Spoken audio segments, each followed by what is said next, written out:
about this reward, and the details is in the caption below. You can call the 1-800-TIP line. You can be anonymous if you want. I mean, and this is why I think, one, I don't think Savannah is involved in any way. I know some people speculated that on X. I don't believe that. I think this is a punishment / revenge against Savannah. And this whole video just is a good reminder of the humanity of the How are you gonna collect a reward when you're anonymous? In all the thoughts about Nest cams and clues and people on the camera, the DNA, sometimes the humanity of all of it can be lost a little bit. So this kind of video is a good reminder of the gravity of the case. Someone out there knows something that can bring.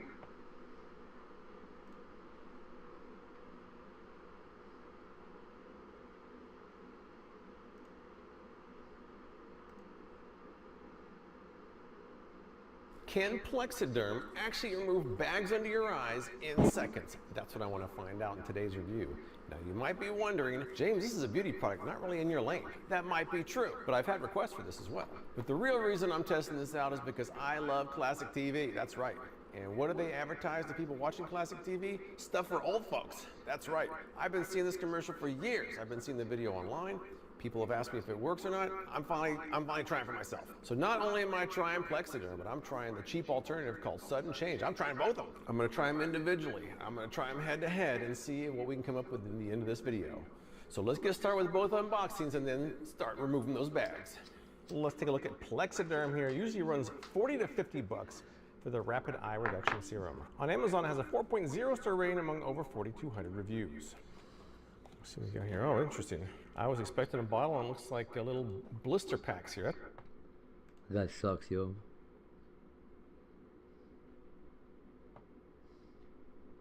That little Mexican penguin is awesome.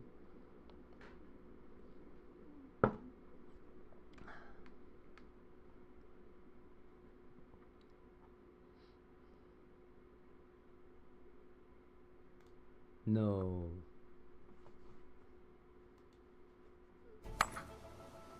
That chimpanzee just made a stone tool. No way. That one's hunting with a spear. What? If this looks like the Stone Age to you, you're not No wrong. way. They've wielded stone tools for thousands of years, and some are virtually identical to those crafted by our own ancestors. So are they truly in the Stone Age or just standing on the edge? Let's find out. For decades, researchers thought tool use is what separated us from the other animals, what made us human. That was until a revolutionary primatologist conducted a study in the 1960s. Jane Goodall ventured into the remote Gombe Stream National Park in Tanzania. One day, she witnessed chimpanzees at a termite mound repeatedly poke stalks of grass into the holes. The termites would bite onto the grass defensively, allowing the chimp to pull them out and eat them.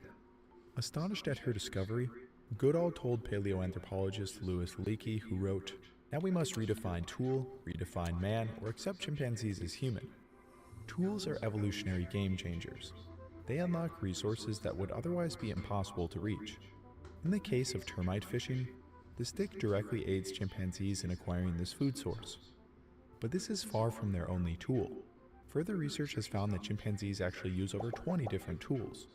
One of the most important is their use of stone tools. Stone hammers are used to smash open hard nuts against anvil stones. This lets them consume abundant calories they otherwise would have no chance at eating. A recent paper looked closely at this behavior and found something fascinating. Using stone tools to open nuts is not present in every population. Chimps in seasonal, resource-scarce environments exploit nuts more often. But the study also looked closer at the hammers and anvils themselves. They found that they differ regionally and choose a certain hammerstone size depending on the hardness of the nut.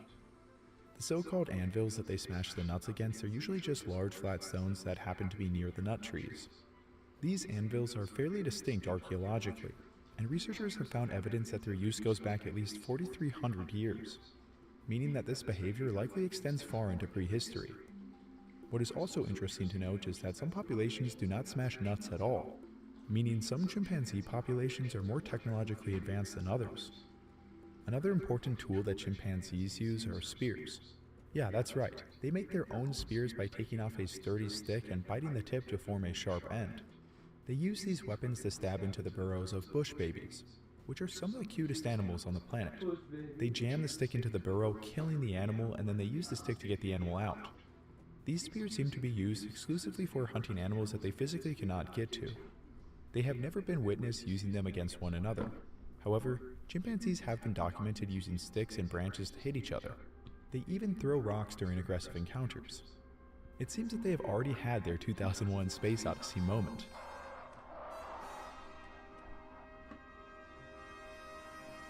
So chimpanzees use rocks to crack open nuts, they fish for termites, and they even stab prey with spears. So have they truly entered the Stone Age? Well, they are far from the only animals to use tools. Orangutans use sticks to fish for insects and honey. You may have even seen this image of an orangutan spearfishing. While it is Somebody's true that gonna this play this with orangutan me was online one imitating day. some fisherman he was watching, he was unsuccessful and pretty much just splashed a stick at the water, so it's not impressive as it might seem. Apparently after this shot he ended up stealing a fish that was already hooked by a fisherman, so I guess that's a win. But plenty of other primates like capuchin monkeys use stones on a daily basis to open shellfish. Even otters use stones to open shellfish. Crows fish with sticks, and octopuses use shells for protection. Tool use is not exclusive to humans nor primates. So then what set our ancestors apart? Well, our ancestors took stone tools to another level by modifying them. By smashing stones together, they broke off sharp stone edges which could cut. This opened up all The kinds invention of of the new shard resources was for one of our the greatest moments ancestors. in human history. Just as the termite sticks or spears allow chimpanzees to extract calories out of their environment, sharp stone tools allowed Cool, our you can see ancestors the to do lights the glowing same. on the inside of the window. On the savannas where we evolved, carnivores are constantly killing prey and leaving their carcasses with plenty of meat and bone marrow left over. Meat and A marrow. study looking at zebras killed by lions found that on average, 33 pounds or 15 kilograms of meat was left over. That is roughly 20,000 calories in meat alone, not to mention the marrow. This would have met the daily requirements of about 27 early hominins. But to harvest this meat, our ancestors needed the sharp edges of stone to cut through tendons, scrape off meat, and break into the brains and marrow. This was one of humanity's biggest breakthroughs, and it's not far off of what chimpanzees are currently doing in Africa. The earliest modified stone tools are 3.3 million years old. We don't know who was making them. It was most likely our ancestors or close relatives, but who knows? It could have even been the ancestors of chimpanzees. What we do know is that stone tool use wouldn't catch on until around 2.4 million years ago, when hominids started selecting stone that could hold a sharp edge, and then they learned how to produce efficient tools. Here's an example of the kinds of tools that our ancestors were using well over 2 million years ago. It's really just a sharp flake of stone, but it's an incredibly useful tool for cutting through flesh and also pounding through bones and other objects. Though it's extremely simple, it was an evolutionary game changer for our ancestors. Many paleoanthropologists would argue that the intentional development of a cutting edge has to be the lower bound of the Stone Age. Otherwise, otters and capuchins are also in the Stone Age. Chimpanzees have never been documented in the wild creating a sharp stone tool, but they are limited for a number of reasons.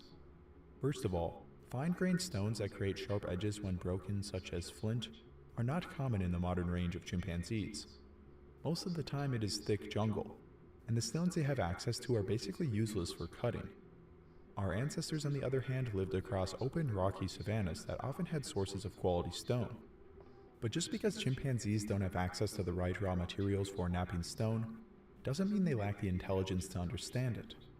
So researchers had a bold idea. What if we simply taught a chimpanzee how to flint knap? Meet Kanzi, a language-competent bonobo, who was taught to flint knap in the early 1990s. Bonobos are a closely related cousin of chimpanzees, often seen as more socially intelligent. Kanzi was especially intelligent. He even learned how to play Minecraft. But it was this video of him flint knapping that honestly blew my mind. They first focused on showing him how to knock off flakes through percussion, which is what I'm doing here. You literally hit one rock against another rock in order to knock off a stone flake. So now let's watch some incredible close-up footage of Kanzi napping. Oh, look there what Kanzi made. That's really perfect. Oh, look at that one. Oh, thank you. They would really cut things good. Kanzi was able to knock off flakes consistently, and after a while, he even came up with his own methods of flint knapping. Instead of using the hammer stone in his hand, he started throwing it at the core. This may have helped him overcome challenges unique to the hands of chimpanzees, or to protect his fingers. But how fascinating is it that he invented a new flint knapping technique? After 2 years of practice, researchers decided it was finally time to put his skills to the test. They gave him an unmodified core of flint and a hammerstone. Nearby was a clear box with fruit inside. It was held shut by a thick nylon cord. In order to get to his reward, he would have to hit off a large sharp flake to cut through the cord. During the trial, knocking off flakes was not a problem for the trained bonobo. However, some of these flakes were too small, so he would try again. He would select the largest flakes and assess their sharpness by looking at the edge and testing it on his tongue. Eventually, he knocked off a large flake and was able to cut open the box. This process was repeated 11 times, producing an abundance of data and artifacts. Now here's where it gets really interesting. When researchers analyzed the bonobo-made artifacts, they found something remarkable. Many of them were virtually indistinguishable from the tools that our ancestors made 2 million years ago. The flakes had striking platforms, bulbs of percussion, and sharp usable edges. The ones he decided to use were the largest and sharpest tools. His method of assessing the sharpness with his tongue may have been the same way our ancestors assessed sharpness, but there were differences too.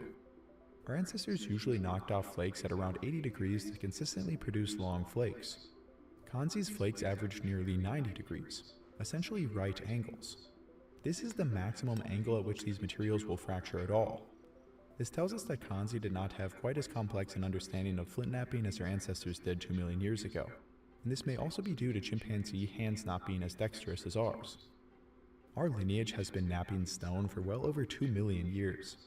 Modern human hands are quite literally evolved to knap stone. It was only in the past 5,000 years or so that most of us stopped. Kanzi's flint knapping was impressive, but it was notably worse than, say, Homo erectus. Either way, it gives us a window into what the earliest sharp stone tools would have looked like.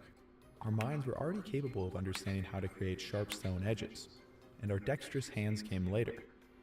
In another study conducted 14 years later, Kanzi had clearly become more adept at making and using stone tools. Kanzi and another bonobo used stone to break into logs and dig, both getting a reward if successful. Kanzi used flakes like a drill, rotating them to bore deeper into the log. He used larger flakes as wedges to pry into the logs and even used them to chop. In another part of the experiment, he used flakes as shovels to dig into tough sediment to retrieve food.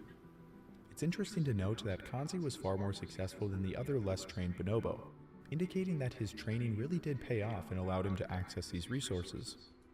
Kanzi lived on for about a decade doing all kinds of fun scientific studies before sadly passing away in March of 2025. These studies show that with human interaction or training, bonobos and chimpanzees can produce intentional stone tools, leaving wear patterns comparable to early human artifacts. Such tool production and utilization competencies are extremely similar to the competencies of early humans such as Homo habilis and Homo erectus. A 2021 study on untrained chimpanzees showed that they did not spontaneously create or use sharp flake stone tools, even when provided with materials, suggesting extensive social learning or training is necessary for this behavior. We know that chimpanzees have to learn how to process nuts with stones and anvils from their relatives who teach them the technique. It's a cultural innovation. In order for wild chimpanzees to start flaking their own stone tools, they would have to have quality stone available to them, and importantly, a reason to create sharp tools. Without direct human intervention, this seems unlikely. But funny enough, capuchin monkeys in Brazil are accidentally achieving what we consider a human milestone. They use stone hammers to open fruits and nuts, but also for a far stranger reason. They smash rocks together to create dust which they then lick up. Scientists really have no idea why they do this. Maybe it's to help them get some minerals into their diet. Regardless of why they do it, they happen to create stone flakes that are virtually identical to early human tools in Africa. These stone flakes have been found in Brazil in layers dating back over 50,000 years ago. At first it was thought that humans were in the region tens of thousands of years before we thought, but it now seems it was actually capuchin monkeys leaving a seemingly human signature. So ironically, capuchin monkeys have unintentionally entered the Stone Age before our closest relatives. So are chimpanzees in the Stone Age? Kind of, but not really. They've been hunting with spears and cracking nuts with stone hammers for thousands of years. and Kanzi proved that bonobos can flintnap when taught. Yet wild individuals have never made a cutting tool on their own, at least as far as we know. Not because they lack the cognitive capacity, but because they lack the necessity. The story of our own species likely mirrors this pattern. We exploited carcasses with sharp stone tools to get access to an entirely new food source. During severe droughts or food scarcity, tool-using apes had a much better chance at surviving. This feedback loop favored an increasing reliance on tools, and fundamentally shaped what we became. Tool use likely became non-negotiable for our survival. Chimpanzees do not face these same circumstances. They simply need a reason, and let's hope they never get one. Well, that was a fun one. I still can't believe these videos of chimpanzees flintnapping. I legitimately know humans who are worse at flintnapping. What topic should I cover next? Comment down below, hit that like button, and most importantly, subscribe. Alright, I'll see you in the next one. Arrivederci.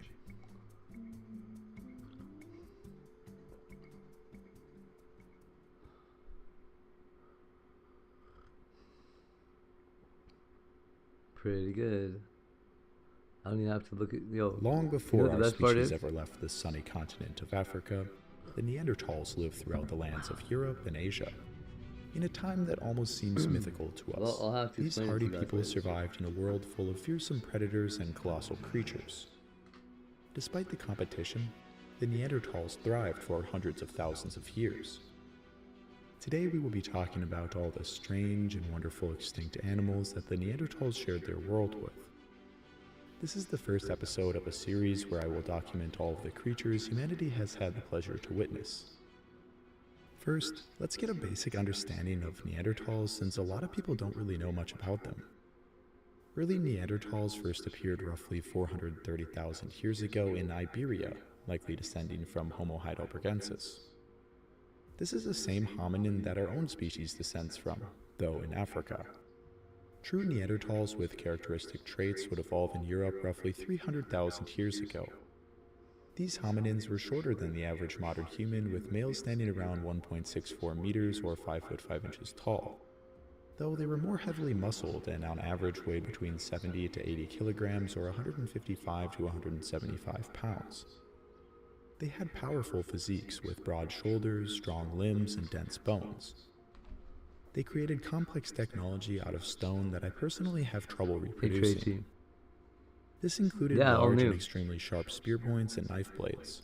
It's a new outside Wooden camera spears from angle, the Schöningen two site in new Germany inside from camera over angles. 400,000 years ago show that complex wooden javelins I were don't know. being made even at this time.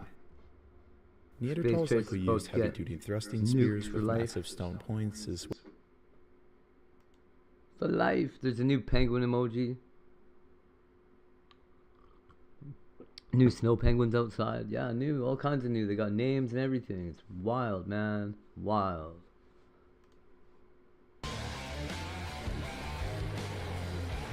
Woo!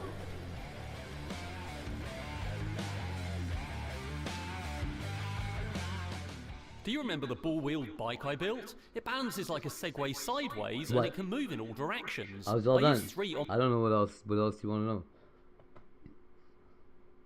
I gave up on everybody and everything, and don't give a shit no more. Hopefully, I get to fucking beat somebody's head in before I die. What is it like to be in a grocery store for 6 hours? What is it like to be in a grocery Look at the colors on the store window, for too. 6 hours. Yeah, all hungry? these bottom windows have It's torture. bright ass colors. It's great. You feel like you're being tortured. Daisy Walter is a grocery store worker in the Pacific Northwest, and like millions of Americans, she relies on SNAP or food stamps to feed her family. I work. I still can't afford to eat without it. Right now, the way my hours are, I have to choose my bills or food. According to President Trump and his allies, That lady SNAP sounds is sad. rife with fraudsters and freeloaders. Fraud in the federal food stamp program. It wasn't meant for. You think this guy's the ball thing wheels is per real? ball so they can be driven any way I want Maybe based it on the is. mix of It velocities looks like that at each Batman wheel. car. I could lean to go sideways and I could also drive forwards Nah, and for what? backwards or rotate on the spot by driving the I balls wouldn't in feel any various good beating a woman directions. up. So it was truly omnidirectional. It probably wouldn't even be a point. It'd be like, bike. Is it even a bike or is it just an it'd like ike? tickle you and you fall over. And Anyway, this time we've got a few more problems because as well as balancing sideways like we did with the 2-ball bike, we've got to balance forward and backwards as well, so that needs solving. We also have some problems with steering. With the two-ball bike, I could just drive the balls in opposite directions to turn, but now I've only got one ball, so that needs solving. And we also need to make Omni wheels. There's only going to be 3 this time instead of 6 that we had on the two-ball bike. So those are going to need to be stronger in order to support the mass of me and the bike and the batteries and everything on top. I have built some single ball balancing robots in the past, but they weren't as good as I wanted them to be. But the two-ball bike worked really well, and that was due to a fundamental reason. Generally, in ball balancing robots, the wheels are oriented so they're horizontal. Although they're angled, the face of the wheel faces the ground. This caused some issues with the wheels fighting each other at high velocities because the small wheels around the Omni wheels became overwhelmed, so the wheels tried to turn the ball in opposite directions. In the ball bike, however, I turned all the wheels around 90 degrees, so the face of the wheel is vertical. This means that we can apply higher velocities, but of course we can't turn in yaw, which is the vertical axis, so we can't turn on the spot. And that's because there are no driven wheel axis to do this, only the small passive wheels around the Omni wheels. The ball bike had 2 balls though, so I could just drive each ball in opposite directions to turn the whole thing. But I can't do this with only one ball, so I'll have to think about steering later on. And yes, I have a plan. Also, last time I used off-the-shelf Omni wheels, but the little wheels are just running on brass bushings, which meant that they actually got hot due to the friction after prolonged use, which made the rubber go soft and then they lost traction. So this time I'm going to make my own custom Omni wheels with bearings in the little wheels. And that's why it's not good at high velocity, because the wheels pop out. My custom Omni wheels each have 2 banks of 18 little wheels which overlap. Each wheel has 2 bearings, and there are 3 wheels, so that's 216 bearings in total.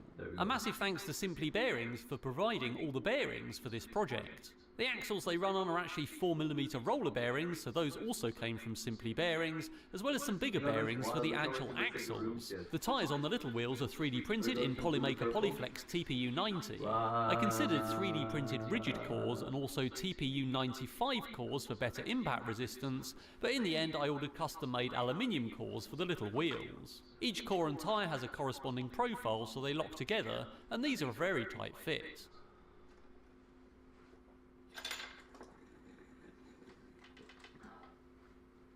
And each one of those cores and tyres has a bearing inserted each end, just like a skateboard wheel, and an axle inserted through that, which are the 4mm roller bearings. I want to make sure these wheels are strong enough to support me, and I also want to 3D print some of the parts to save on machining costs. So I'm using Polymaker Polymax PLA here, and we've got a hybrid approach, so we've actually got an aluminium core that supports the axles of the wheels, and all of the 3D print does is hold those axles in the middle. You might have noticed a washer either side of the wheel, and that means it runs perfectly in the middle. And of course, each of those wheels has 18 little wheels, each with 2 bearings, 2 washers, and a 4mm roller bearing axle. On top of that, there are 2 rows of wheels on each big wheel, each with 18 little wheels, and of course each one with an aluminium core and 2 sides. So there's my completely built wheel, which is bolted all the way through the middle, and that means it can be driven in one axis where that 40/40 extrusion is, and it can slide freely in the other axis, and that's the basis of most ball balancing robots. So this wheel feels quite solid now it's together, which I'm pretty happy with. I'm a bit concerned because what we have with Omni wheels, of course, is a cutout that's square for the wheel, which means there's always a little thin bit where we have to attach the hub essentially to the rest of it. So these are 6000 grade aluminium and they're 4mm thick, and of course the load on the wheel is going to be right on those edges where the axle is. So hopefully these are strong enough. Maybe I should have had them made of steel, and hopefully the PLA sides, which are all Polymaker Polymax PLA, should be strong enough to hold the axle in the middle. So we'll have to see if basically these little wheels will hold my entire mass between 3 big wheels, or whether they just break. But we'll see what happens for now. And yes, I've made this whole thing 3 times, so we've got 3 wheels. So now we need to think about some way of driving them. If you've watched my videos, then I've used this solution before, which is the ODrive branded brushless motors, which are 100 kV, and the ODrive S1, and the whole thing comes as a kit. So we've got a motor driver that fits on the back of the motor, there's a magnet on the motor, and an encoder on the motor driver. The kit comes with the mounting plates to mount everything together, so I've got 3 of those, and each motor's rated at a maximum of 2 kilowatts. We do need some mounts, of course, to hold the axles, so I'm using the 1.2mm nozzle here to print Polymax PLA again to make some really big chunky parts, and those should be really tough and able to support my mass on those 3 wheels. Thanks to Polymaker for supporting this project with 3D printing filaments. All these parts printed with a 1.2mm nozzle, a Polymax PLA, as are the other parts printed with a finer nozzle. And I've made these parts so they interlock. So we've got the finer one holding the motor, and then the main axle is printed with the really big extruder. I made these shim parts also with the finer nozzle, which fit into the 1.2mm nozzle prints, and that means that I can tolerance them separately for any bearings and things that have fine tolerances. So that means the bearing fits perfectly, and I only have to print the red part again if it doesn't, rather than that whole massive part. So we've got bearings that fit in there, and that's where the axles are going to run, and you may notice there are bearings back and front. So lots of bearings that should hold that axle nice and tight. And then we've got a piece that fits in there so we can put our square axle in the round bearing. These are the pulleys for the motors, and I'm putting self-tapping screws right through the build lines to reinforce the parts so they don't snap. And each one of those is screwed onto the flange on the brushless motor. In both the previous bull bike and the screw bike I had an intermediate pulley with a slight reduction on, but it isn't actually much of a reduction, and basically ended up just being a bit of a belt converter from the two different size belts. So this time I'm not going to bother, and I'm just going to go straight on from the motor onto the pulley on the wheel. So this is the new bike, and this time it's a lot simpler. We've just got the pulley on the motor, a pulley on the wheel, and we've got a belt which goes between them. And that's going to be it. And these are 610mm long belts, and they are HTD 5M profile, which is a 5mm pitch, and they should be really, really tough. The chassis is going to be built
people that could do whatever they want, the people that say, well, I don't think I'll work, I'll just, collect this money. But we investigated, and what we found was shocking.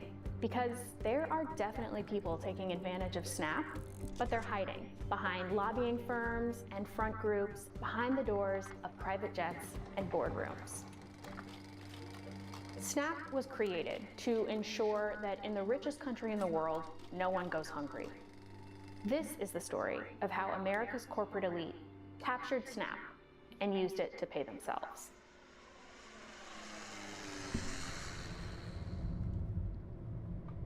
Talking about how you're not being paid enough at your job to feed yourself, that doesn't always feel safe. By the time I get off of work on Sundays, I have not eaten in 12 hours.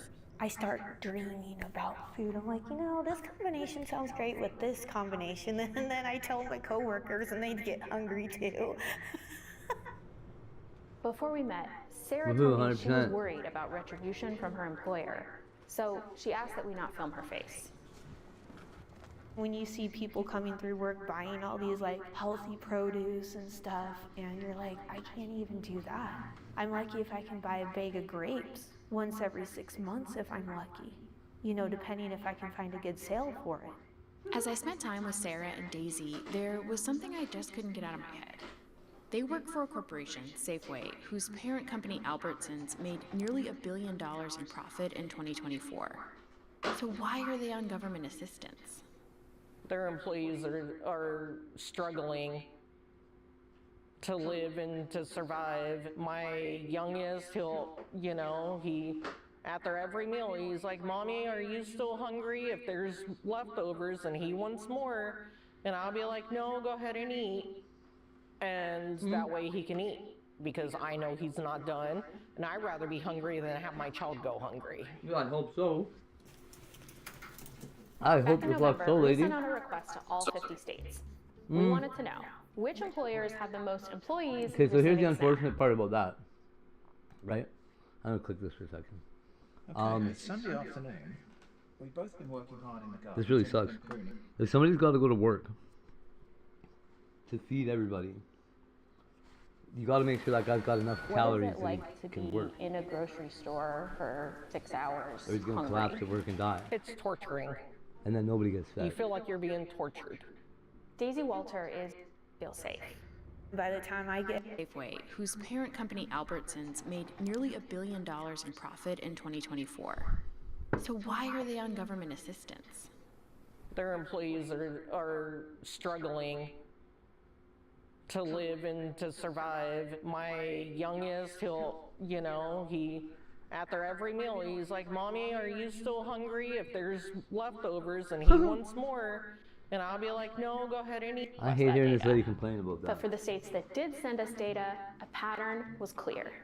More than 7,000 workers for Amazon and Washington State. More than 4,000 workers for Walmart and Colorado. McDonald's, Kroger, Dollar General.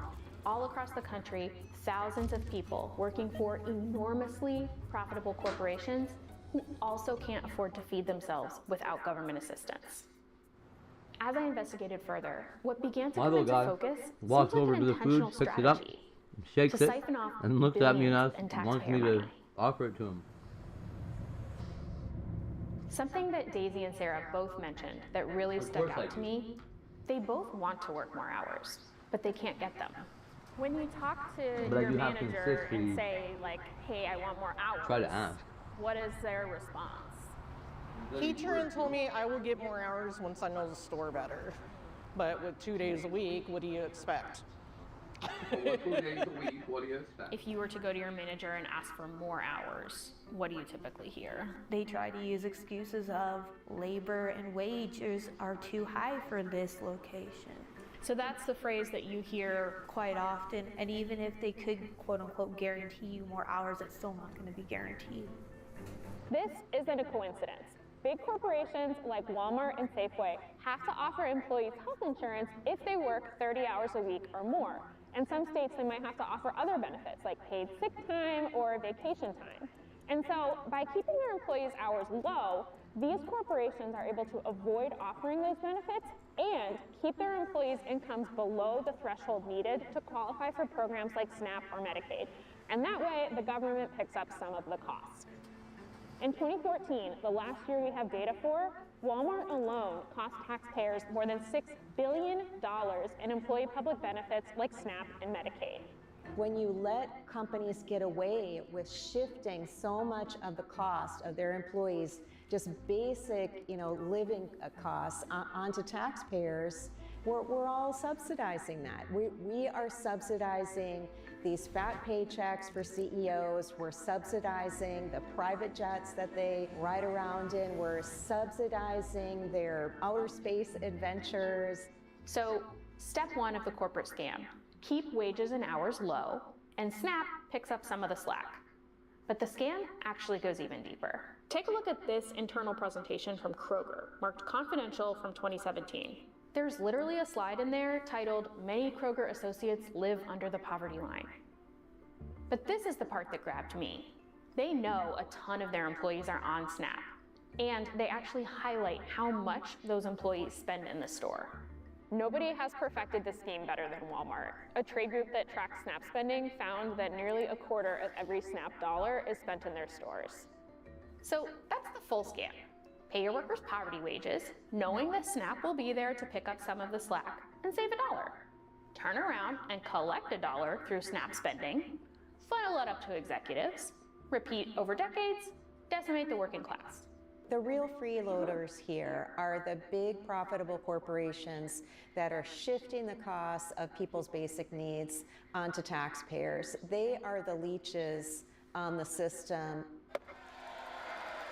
But this was not what President Trump and Republicans in Congress were focused on when they cut SNAP by almost $200 billion last July, the biggest cuts in the program's history. The people that say, well, I don't think I'll work, I'll just, collect this money. We can't give everything away. They say it's about making sure that people who are on SNAP are working. Brand new work requirements for food stamp recipients. But there's reason to believe there's something else going on here. See, Trump didn't invent work requirements for SNAP. They've been around since 1996. A national welfare reform bill that will make work and responsibility the law of the land. And the average payment is $6 per person per day, which is not enough to live on. So by necessity, the vast majority of people on SNAP are working. All the ones who are not working because they have caregiving responsibilities, they're going to school, they have a disability. But there have always been pockets of people who are exempt from reporting those work hours to the government. Parents of young children, the elderly, veterans. But now, President Trump's new rules say that all those groups need to report their hours to the government and way more frequently. Otherwise, they risk losing SNAP. You can be stuck on the phone for like up to 2 hours, and then it takes about a half an hour to do the interview itself. They just really want to know every aspect of your life. Imagine having to call up your cell phone company once a month, sit on hold for 2 hours just to tell them how many calls you made and how many texts you got. And imagine if you don't do this, there's no cell service next month and nothing you can do about it. The real goal here is just to bury people in paperwork. We're looking at something like 4 million people probably losing access to this critical benefit in the coming years. I think it is a way to try to get people to give up and get off so the money can be saved. That's my opinion. Which begs the question, money saved for what exactly? The cuts to SNAP are part of a bigger package that was about continuing to give huge tax cuts to big corporations and the wealthy. And to offset the cost of that, that's why they're shrinking these social programs for the poorest people. But under the guise of we need to get Americans back to work. Clearly they've looked at the polling on these issues and know how deeply unpopular it is to cut programs for the poor in order to give tax cuts for the rich. And here's what's so sneaky about this. Here's their tell. Out of concern about how that might affect people's voting in November 2026, they moved the deadline so that the deepest, most painful cuts will occur after people have cast their votes. What would you say to, politicians or whatever who are like, we need to get people off of SNAP, we need to cut this because people are depending on it too much? I think they actually need to take a walk in someone else's shoes that's actually struggling so they can see how they live. Not just for a couple of hours, not just for a day, do it for a week. And you tell me how you like it. What do you think they would discover if they did that? That they need to start making changes and actually start helping the working people instead of helping the rich get richer. If you actually paid everybody a livable wage and cut down cost of living, then nobody would need it. I work. I still can't afford to eat without it, so. She can't afford to eat, or she can't afford to eat everything. Hey guys, thanks so much for watching. If you like this video and you want to get more because I have a sneaking suspicion that she's been eating a lot of food and she's just crying about something that's got nothing, no right. Hey, she looks familiar, doesn't she? She sure does. Hate, she sure does. I know, right? It looks just like that lady.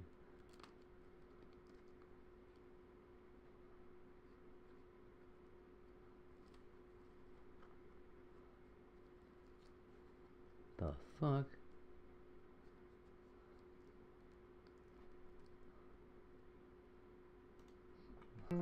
So look at this crazy bottle we're about to open. This is pure grain goodness from about 100 plus years ago. We've been real excited about this. I might make some limoncello, we'll see. I have my friend Molly. She's gonna video this. Awesome experience, so here it is.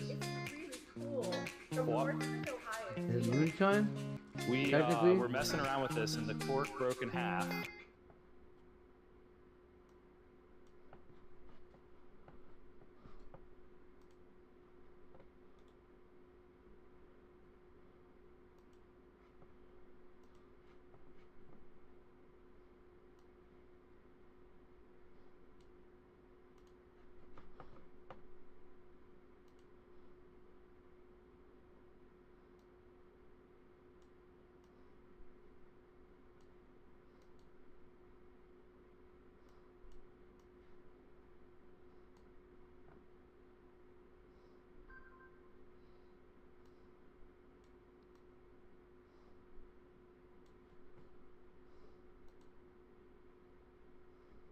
I don't know what that was.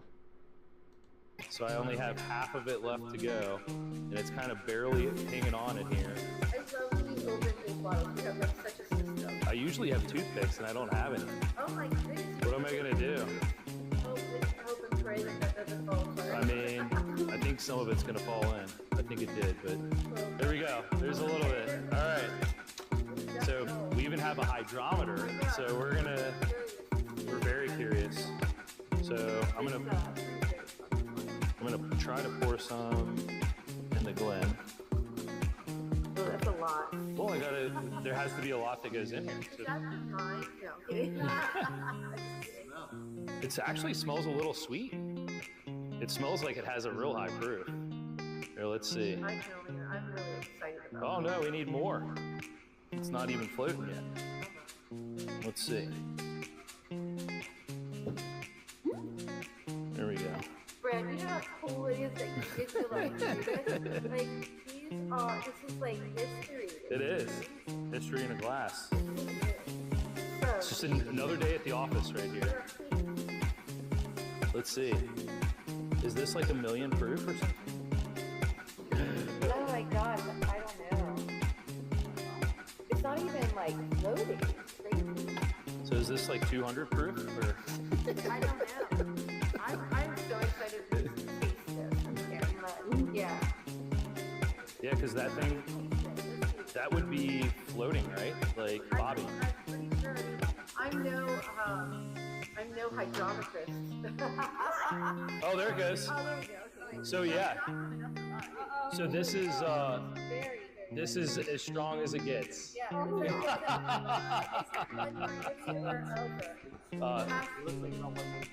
Yeah. Boom. That is great. All right, here you go. Smell it. And you're right, Brad. It does have a sweet smell to it. This is gonna be some. Here you go. Here we go. Ooh, oh yeah, hi. No, this is a bit sweet on the front. That's the best. So look at this crazy bottle we're about to open. This is pure grain goodness from about 100 plus years ago. We've been real excited about this. I might make some limoncello, we'll see. I have my friend Molly. She's gonna video this. Really not good. Awesome experience, so here it is. What? We're messing around with this and the cork broke in half, so I only have half of it left to go, and it's kind of barely hanging on in here. I love when you open these bottles. You have like such a system. I usually have toothpicks and I don't have any. Oh my goodness. What am I gonna do? Hope and pray that doesn't fall apart. I mean, I think some of it's gonna fall in. I think it did, but there we go. There's a little bit. All right. So we even have a hydrometer, so we're very curious. So I'm gonna try to pour some in the Glen. Oh, that's a lot. Well, there has to be a lot that goes in here. So That's mine. No, kidding. it actually smells a little sweet. It smells like it has a real high proof. Here, let's see. I'm really excited about Oh no, we need more. It's not even floating yet. Let's see.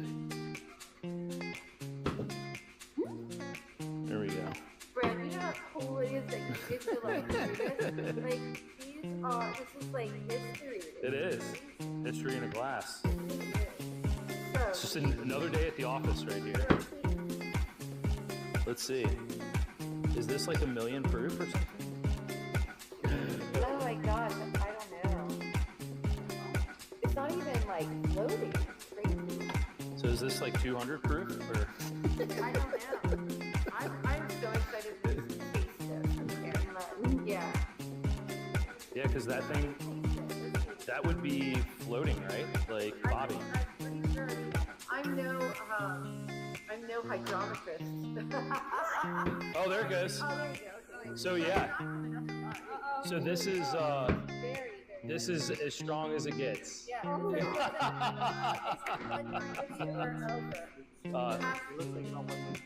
Yeah. That is great. All right, here you go. Still a bit more.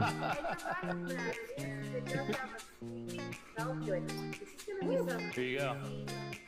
Here we go.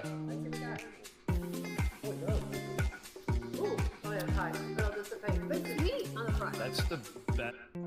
So look at this crazy bottle we're about to open. This is pure grain goodness.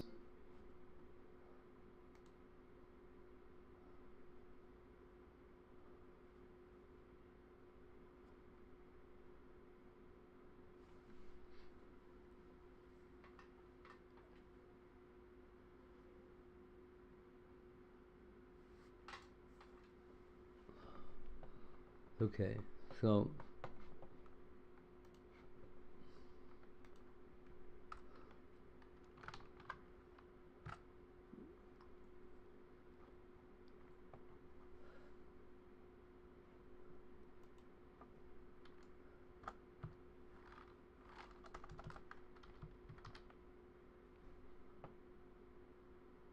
when was the last time a criminal?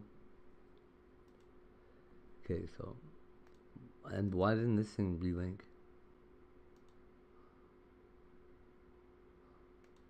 Maybe it does and I just don't have the echo on.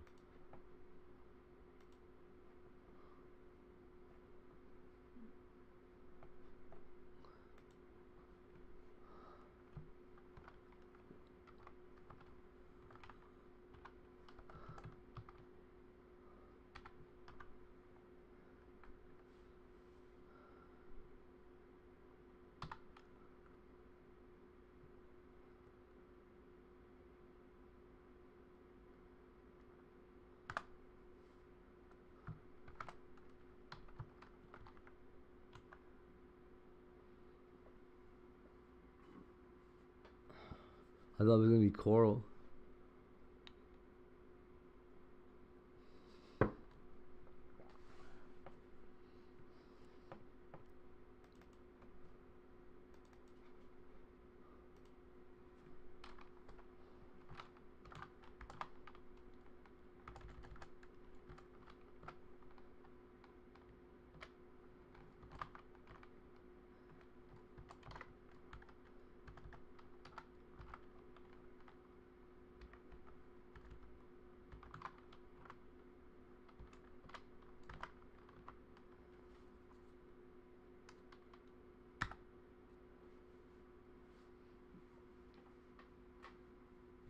!XSpeedy.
X lemur.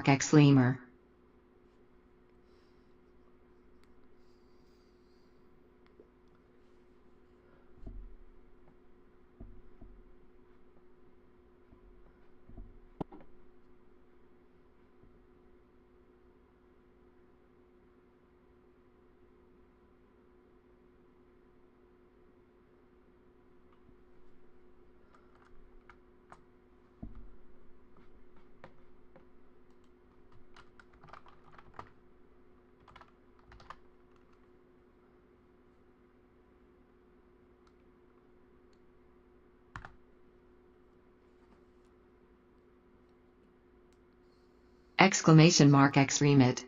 Yes.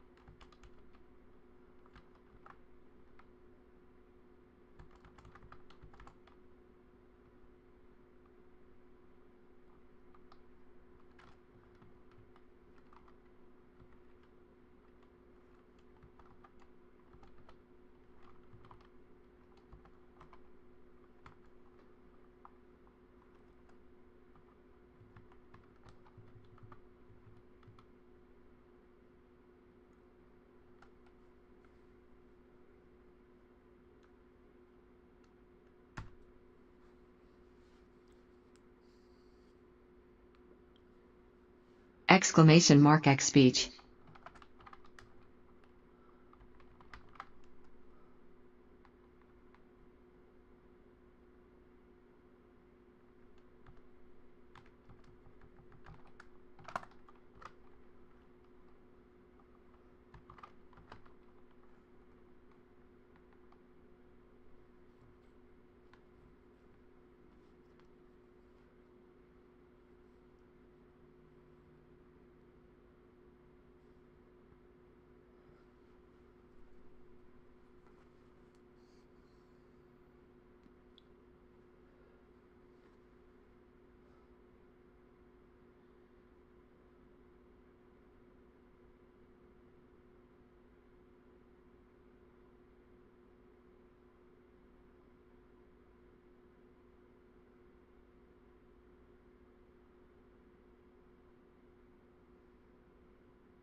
X audios.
Fuck ceiling's problem, no?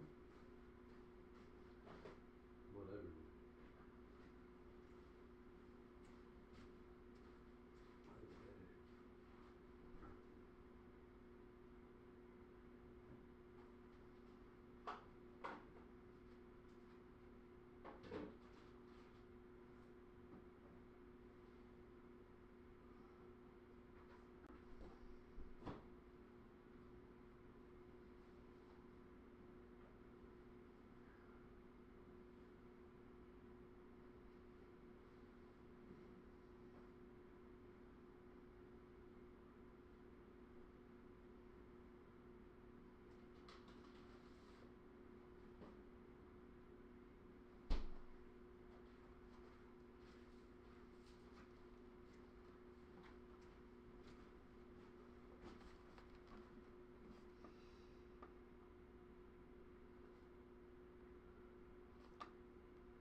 I guess I can wait till tomorrow.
So, unlike the low achieving cult leader over there, it's not do whatever you want. You fucking weirdo.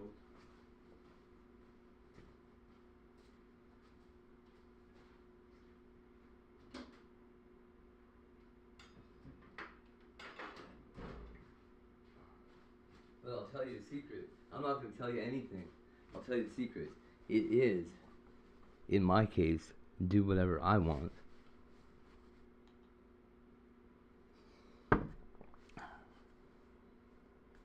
That's all I'm going to say. I don't need to explain any further.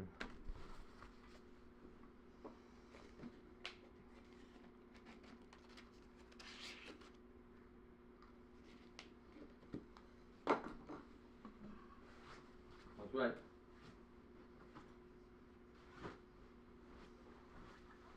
God granted me the power to do whatever I want. Not whatever you want.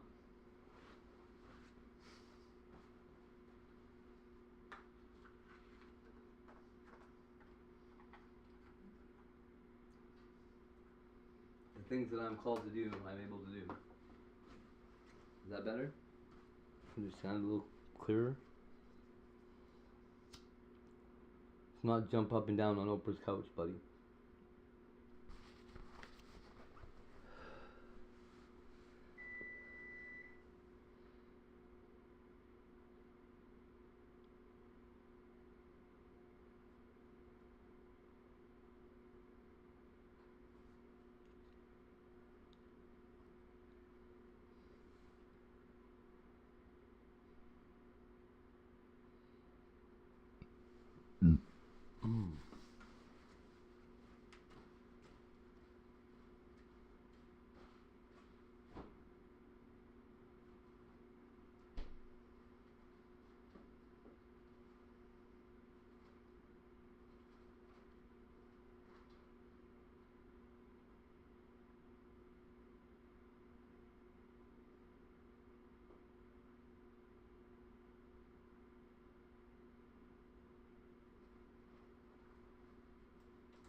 How's everybody's feeling pussy tonight again? Whatever, dude.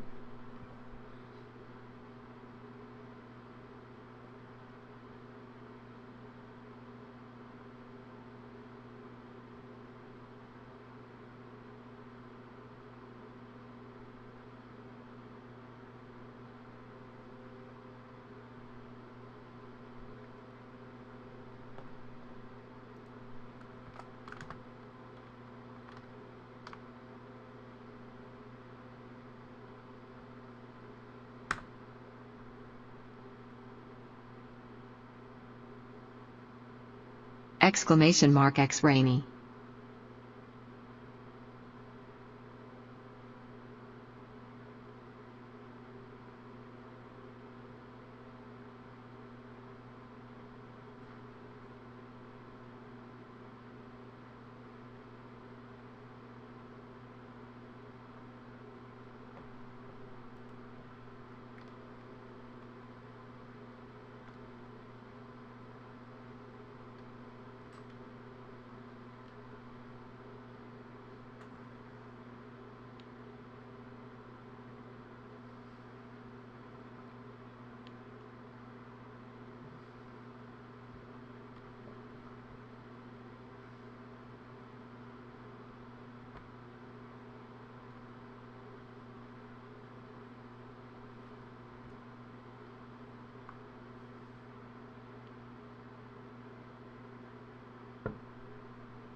Exclamation mark X micra.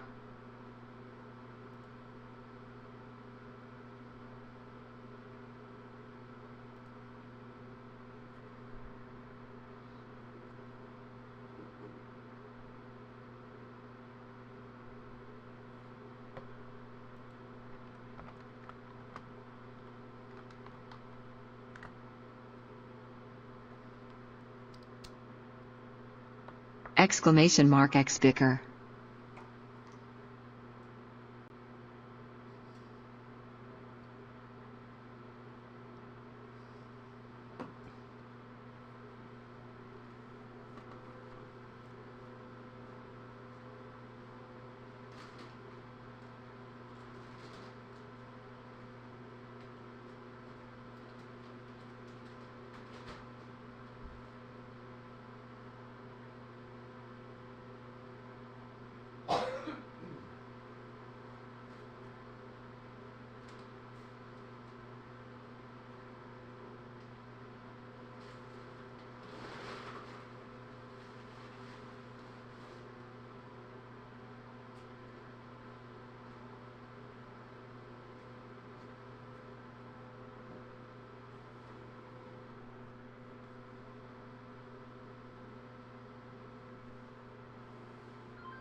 Exclamation mark X rabid.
Exclamation mark X whelp.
Exclamation mark X modal.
Kodak.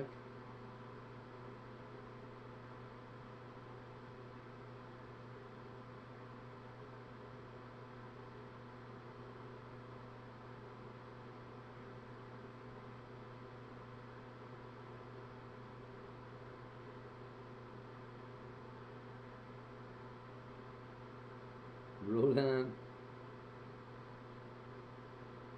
Roland.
!X today. Yeah, he was here.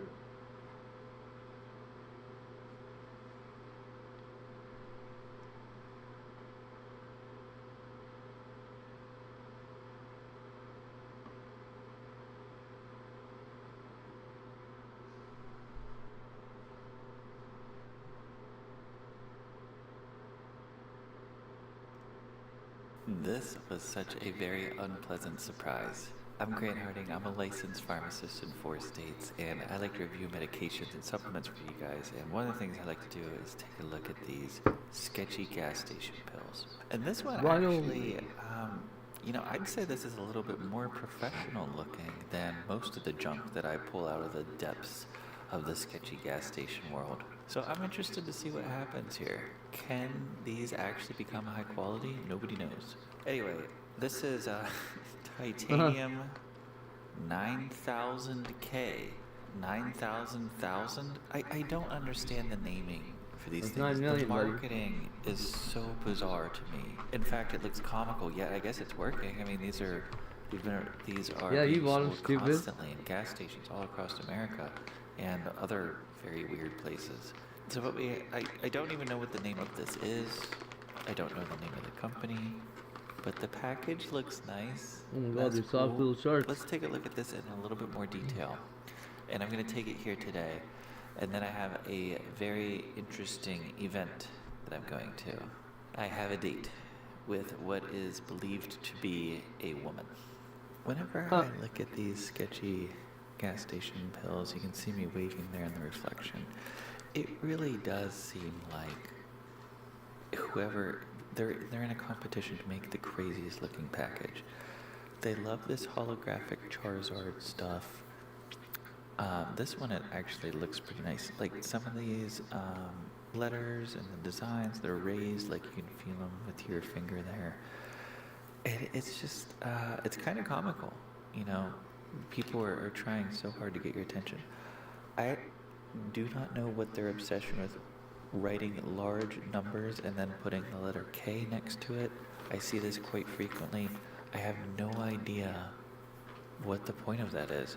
Why is that so ubiquitous? Nobody knows. So I guess the title or the name of this product is Titanium. That's what I'm led to believe by this package. Got a little rhino here. Kind of looks like that one clothing brand from the 90s, but it is not. And then we got our one singular pill. This was like $12. Get into the gas station sketchy pills business. Sell a 2-pack for $10. Oh my gosh, these guys are making money. So what actually is this? Let's find out. Hold on. Another thing I love is to find like spelling and grammar errors on these things. 9,000K. Titanium ain't one of those strongest metals for no reason. I'm done, dude. I'm done. That's hilarious. One pill, titanium down south. Catch our drift. These are not complete sentences. One pill, comma, titanium down south, comma, catch our drift. I think there needs to be some either semicolons or colons going on there. Alright, so this transforms you into Mr. Titanium, it says here. To become Mr. Titanium, you'll need to take 1 capsule before, oh gosh, to maximize performance. It can be used on a regular basis for optimal conditions of readiness. For best results, take one apart from other supplements or medication. And then very conveniently here, it expires 2 years ago, in December 2024. So, you know, that's fun. This is so dumb. This is what's the ingredients is. Supplement facts, strength level high. Thanks, bud. 1 capsule equals 1 serving. Ingredients. There's a bunch here. I'm not going to read all of them. I'm just going to give you the highlights. Goji extract. That's more for like, it's like an anti-aging thing. Like all these supplements have the most various vague like description ever. I've seen pretty much all these before. Panax ginseng. Panax ginseng is probably one of the only ones that I actually do like. It appears on here because it is, you know, pretty good for energy. Superoxide dismutase. This is more of like an anti-aging thing. Vitamin B12 It's supposed to be for energy. I don't think it helps at all, but I don't know. We just have to pretend like it does whenever people ask us. None of these, I mean, these first ones, I see them all the time, like licorice, cinnamon bark. I think I saw cordyceps here, Cordyceps rubus. It's difficult for me to tell you much information about them because it is so vague. It is like the fortune teller of the supplement world. You know, just make something so vague and let the person determine their own interpretation of it, pretty much. What I noticed here recently, because we brought our own supplement to market, people, when they make supplements, they just put everything they can into it. And I decided, I think they do that to seem unique, seem special, and so that you can't duplicate it anywhere else, especially with this one. They don't even tell you how much of each ingredient, which I'm pretty sure does not comply with FDA standards for supplement labeling, by the way. But that's all it is. And a lot of these supplement companies, they just put tons of crap in there, maybe like one or two of the ingredients they like, or that actually may work, and then just put a ton of different crap in there so you can't duplicate it, so that it looks special, so it looks fancy and trendy. I don't like that. Proprietary blends, you know, whenever we make supplements, we put what works in it, or really just what we believe is beneficial, and we leave everything else out. If you want to duplicate it, you can. That's awesome. Also, and it says right here, proprietary blend. You know, this is the ingredients list of most supplements is marketing, not efficacy. Anyway, with these little sketch diesels here, odds are it probably contains undeclared chemicals. That's typically what we see with these. These statements have not been evaluated by the Food and Drug Administration. That's another warning that they have to put on there. So I really want to know what's inside this capsule, but I only have one of them. And I just did a cursory search here. Didn't find any warnings from the FDA from this product, so we're good to go. Oh gosh.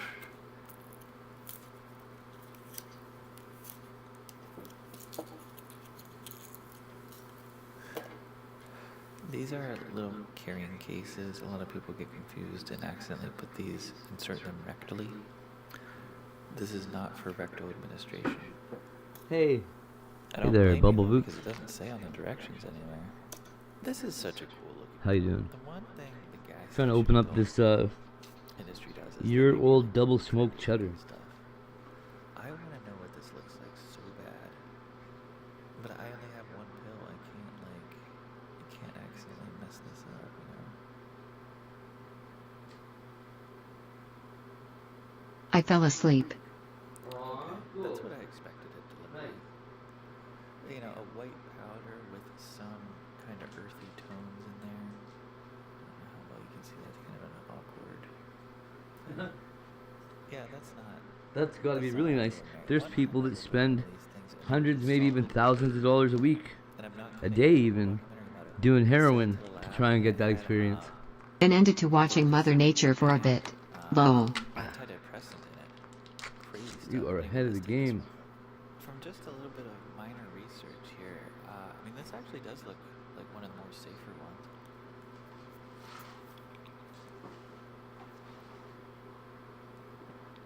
That was a very long pill. It didn't look like it, but it felt very long.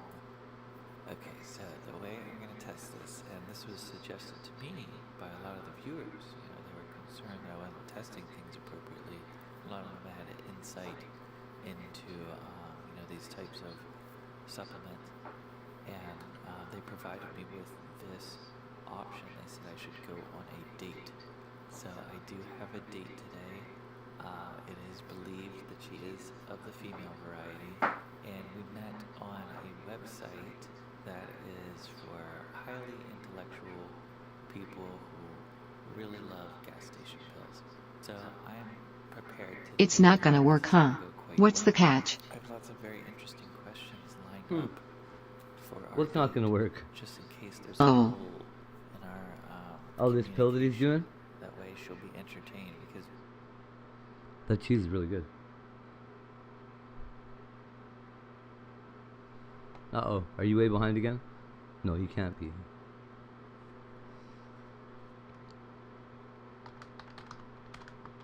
Censored. Oh, brutal. I didn't realize they ended.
I said I remembered I ordered one of those vacuum-type diamond art pens. Did 8.00.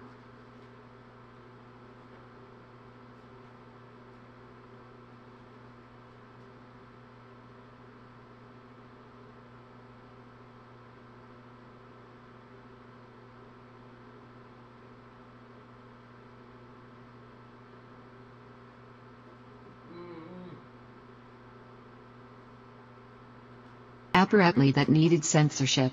Exclamation mark Heistall. Ahoy! Captain Botrix is trying to get a crew together for a treasure hunt. Type heist amount to join.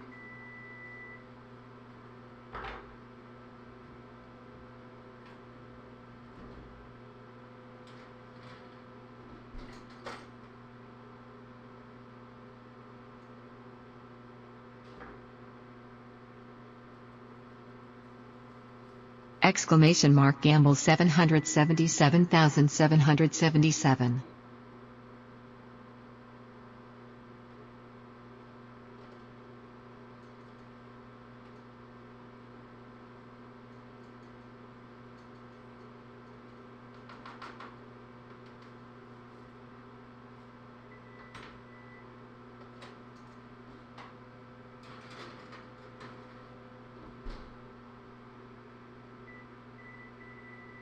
Exclamation mark gamble 777,777.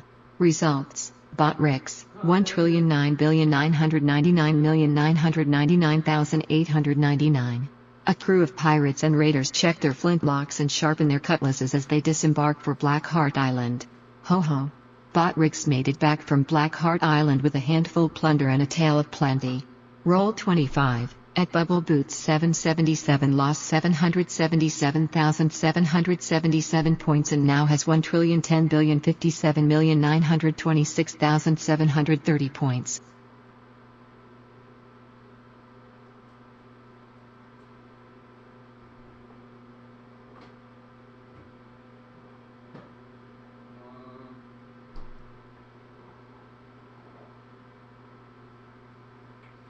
Sorry, I was just making dinner here. Oh.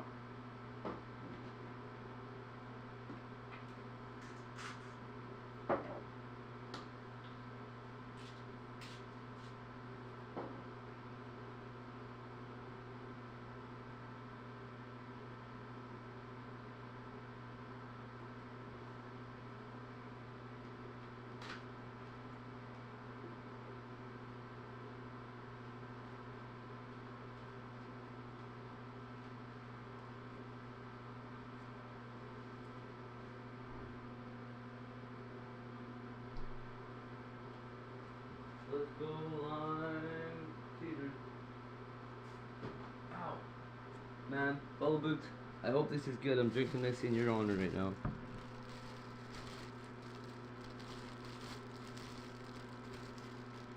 I'm sure we probably will both like it.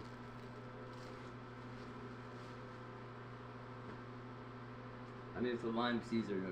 How bad? It's gotta be good.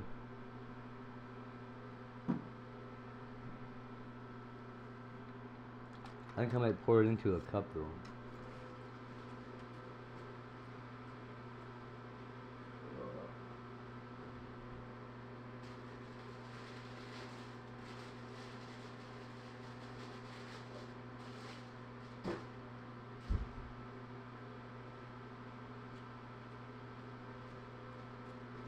It's gonna be time for a whole new pack of disposable cups.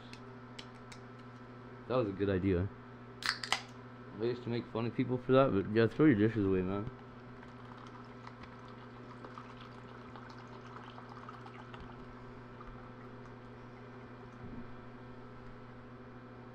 Ooh, oh, that smells different.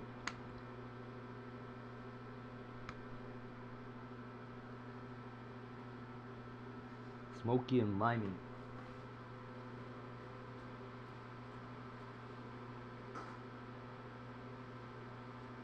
I'm not taking any part of blame if that lime upsets your stomach. Oh, if it upsets my stomach, I'll throw up.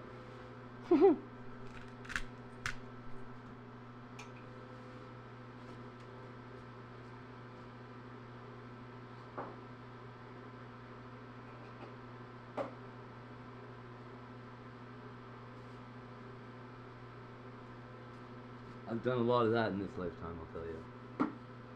Just waiting for my stomach to turn itself inside out and kill me.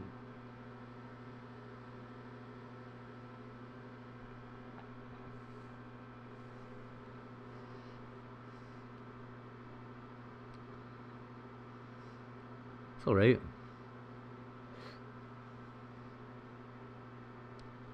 I think I like the, I don't know, I like to put lime in mine, but it tastes like something's missing. Like maybe they overdid the lime a bit.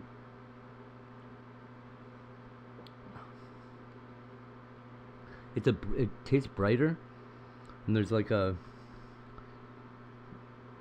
right at the back of your soft palate, there's a little spot on mine where I can really, really taste lime for some reason. That's different. Yeah, if it upsets my stomach, there's the well.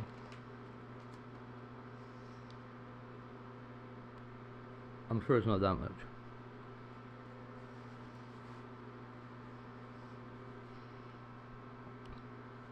I hate to say it, but it might need more Worcestershire. I won't be putting it in there. It really it tasted way brighter. The Caesar's usually pretty like savory and smoky. It doesn't taste like a fruit drink still. It still tastes like some kind of vegetable soup. Like some kind of tomato V8. Something happened in there, you know? Somehow a clam got into your V8. That's, I think, what Clamato tastes like. Now with lime. The lime is actually a little warming on the tummy too. Like it's not just citrusy, it's also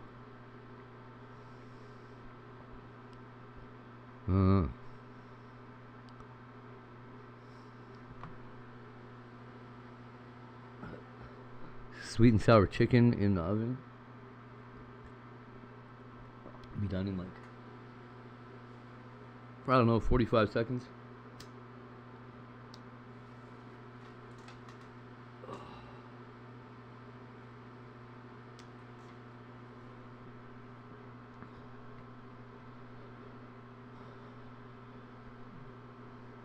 This Nancy Guthrie business. Motor onto the. Oh yeah, it's definitely, the lime definitely does like a warming thing, kind of the way alcohol does, but not the same. That's different. I think I probably noticed that before too.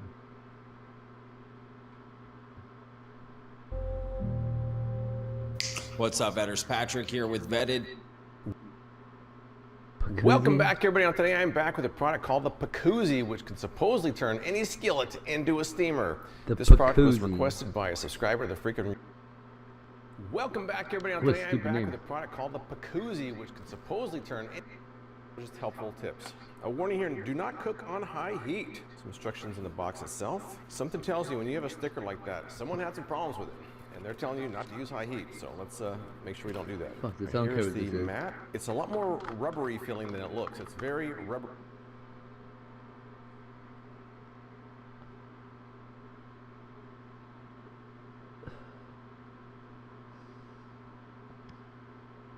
Today.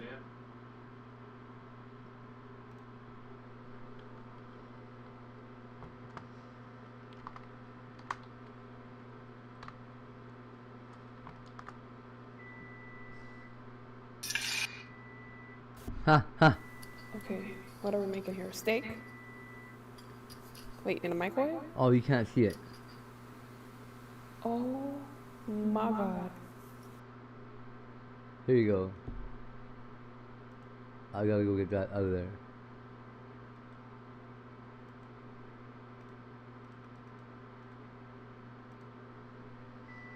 I'm coming. I heard you, buddy. Little Chinese.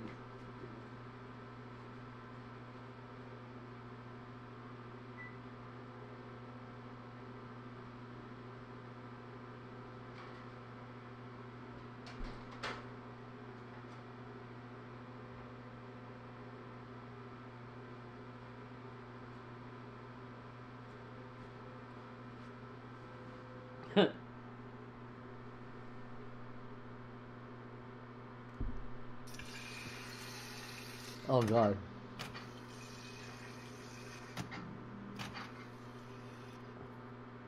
Ugh. It's not perfect. That's not the one. Okay, what are we making here? Steak? What the hell? Is that what you tried to do? Oh my god. Ah! Yeah, that boom, that.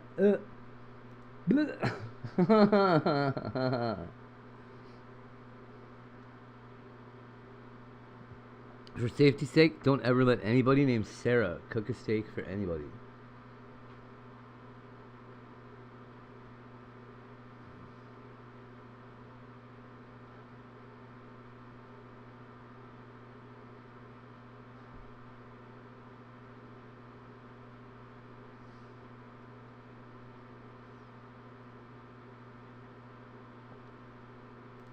I'm going to try to cook a steak dinner using only a microwave. I've actually done this before. It just, well, turned out fucking awful. I'm going to try to get it just a little bit better this time. I'm also mainly doing this because I ran out of ideas today, and ChatGPT said to just do this again. ChatGPT said, "Mommy, try microwaving a steak." That's probably what happened with Sarah, too, to be honest. I wouldn't doubt it. I would not doubt it for 1 second.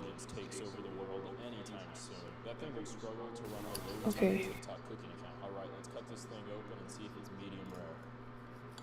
No, but probably won't get food poisoning. I'm gonna try to cook. No. Whoa. Whoa.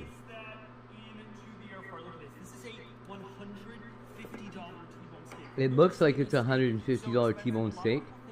What is going on? Do you see how thick that thing is?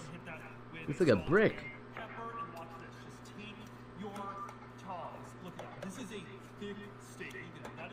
No kidding. It's like dinosaur meat.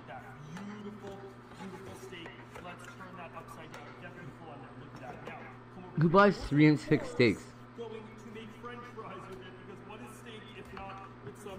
It can be well done and blue rare at the same time, man.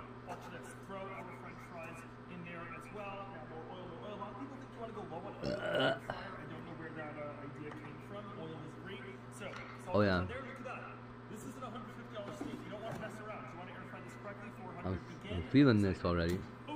Not even a third of the way done. My cheeks are heating up.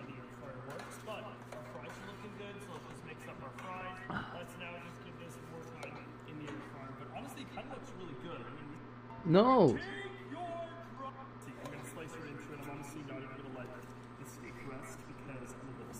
I'm not gonna let it rest because it's gonna fuck it up. Oh, it's too cooked. It's too cooked. Our steak, let's see, get nice and close. Okay, actually it's like medium. It's not rare. It's not medium either. Because I think the issue That's pretty close to well done, buddy. so actually when it cooks, it'll look a little less pink and it definitely is slightly overcooked. Wait, get over top to show that. It's still like kind of medium. Yeah, there's some pink there. It's more cooked than it ideally should be. That's honestly on me. But you know, we have This is amazing. Check this out. Start understanding quantum physics, you That guy realize looks like he everything is rapes energy and nothing people. is separate. I'm scared.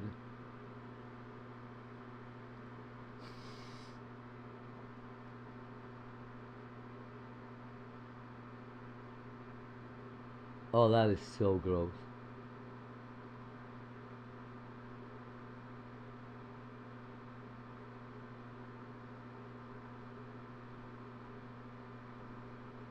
Yeah, she didn't do it that way. That's funny. This is amazing. Check this out. Just when it's all gray, huh? Not about Andy.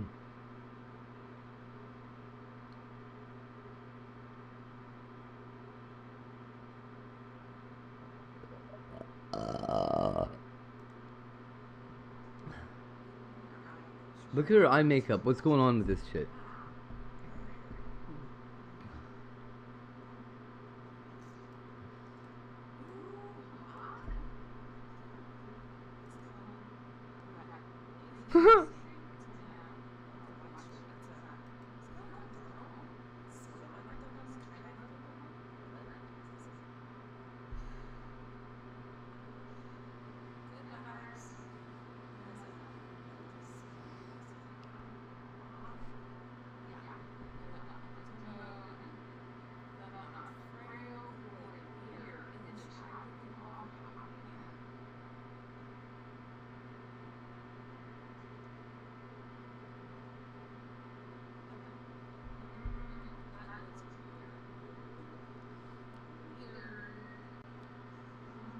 I can turn that thing off.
Son of a bitch. No. You sure are not. They put fucking green and red peppers in my fucking rice. My Asian fucking chicken fried rice.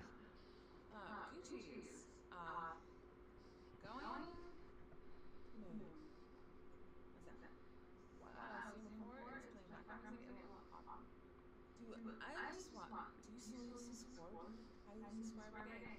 At least once a day. I use this for at least once, so multiple times a day, honestly. Hey, Tony. Honestly, really just use your person. Yeah, this is true about me that I admire, cherish, and adore.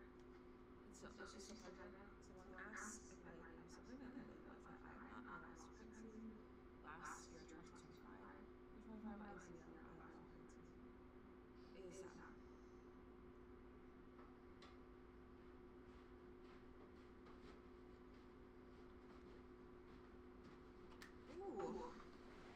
so I have to look off my screen right now. I feel like, so she only started doing this recently the way it is. I feel like she's doing it on purpose.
I don't.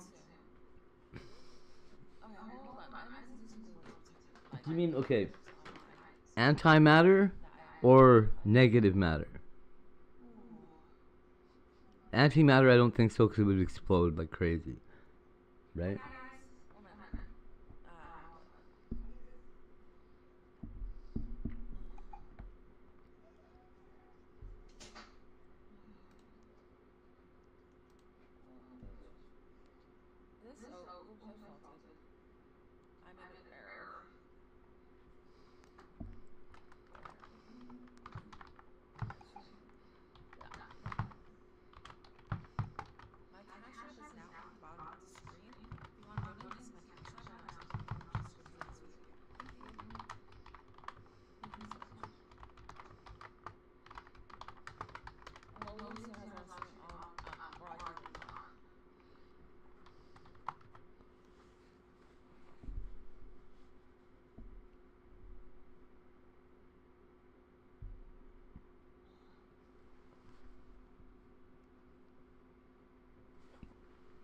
I wonder if she's still pregnant.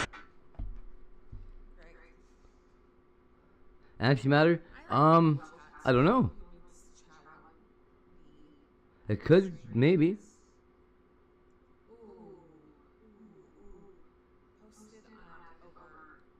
Huh. From where do you think? Ooh.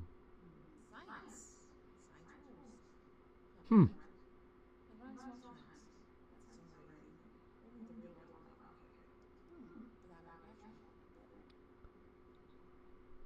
So like they're gonna like, as they encounter more matter, they should be gaining sort of in destructive force. I don't know how to put that there.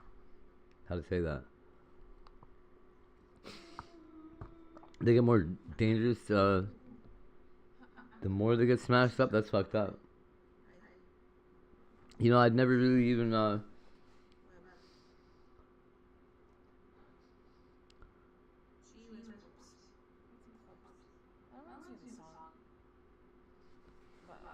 always just thought it would just cancel out, you know?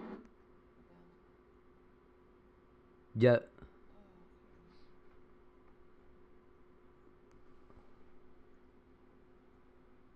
I hear they think that they like mislabeled some wormholes as black holes or black holes as wormholes or some fucking thing. They never found a wormhole. It's the other way around. They think they might have named some black holes wormholes. My apologies. Yeah. Okay. Cool. I'll show you my laptop again. Ooh. Yeah. Is this a laptop? It's not like a desktop computer, or just I moved into my house a couple of years ago. So, and I don't use this all the time. Yeah. That's for a person. To be honest, Tony, I think science right now is in a really, really terrible, terrible state.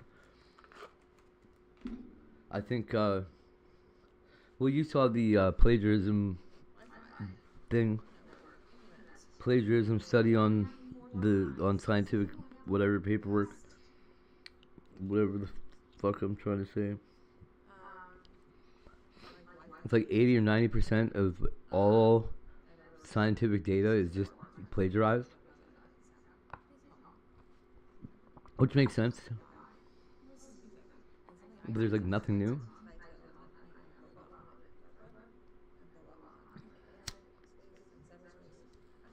And then other stuff is just fucking just straight up lies. There's like, oh right, there's like fucking string theory. How long did it take them to get string theory? They fucked up a whole generation of kids.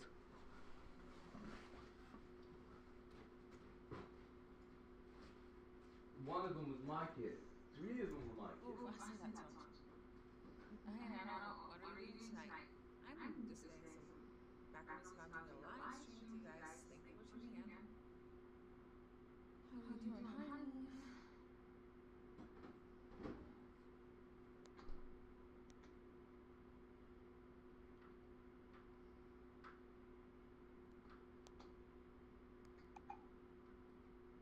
That's what turning.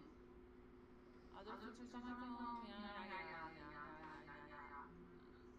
Okay, great. Ooh, being a patriot. Top of the line, being patriot. Yes. I don't. I thought they threw it all out. The whole idea of like invisible strings going everywhere and shit. What an insane bunch of idiots. Why not a fluidic field? Like it's just all a big fluidic, everything's fluid. Because it is.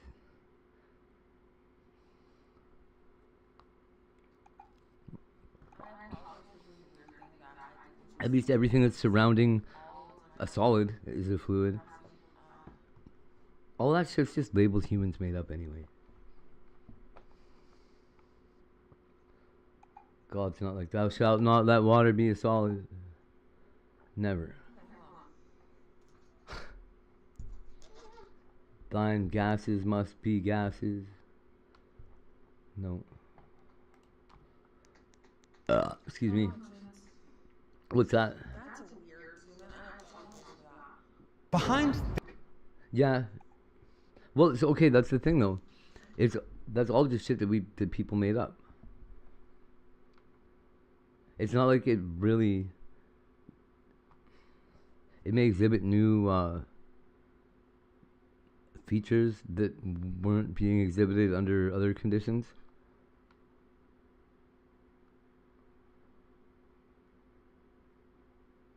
I don't know. I just think it's crazy that we do that. There's no reason to classify something as a liquid. Because water, right away, water fucking breaks the rules. The most important liquid breaks the rules of everything. It's kind of ridiculous. Like, what's water do when it's plasma? It burns! Why is water burning? Like, it's the opposite. Yeah, well, so does So does general relativity. And Einstein was a fucking dunce too. I shouldn't say that his greatest theories were developed when he was like 14 or 13 years old or something. He wasn't that. What happened after that? Okay, that is a fact. Well, water becomes a gas somehow. Figure that shit out.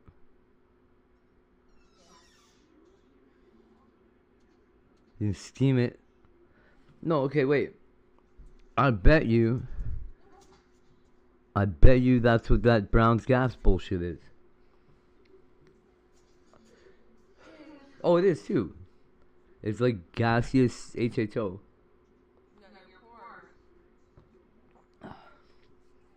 Electrically charged. Yeah, that's plasma. Yeah. I'll fucking go along with that. I made a little plasma torch. Burn holes in rocks and shit. Wouldn't even burn my finger. Pretty cool. So it's really late at night, and I can listen to Yeah. on my phone, but that's not it. Yeah, like. I want to draw. Well, hydrogen's a. Never mind. I'm not even gonna try and guess the periodic table right now.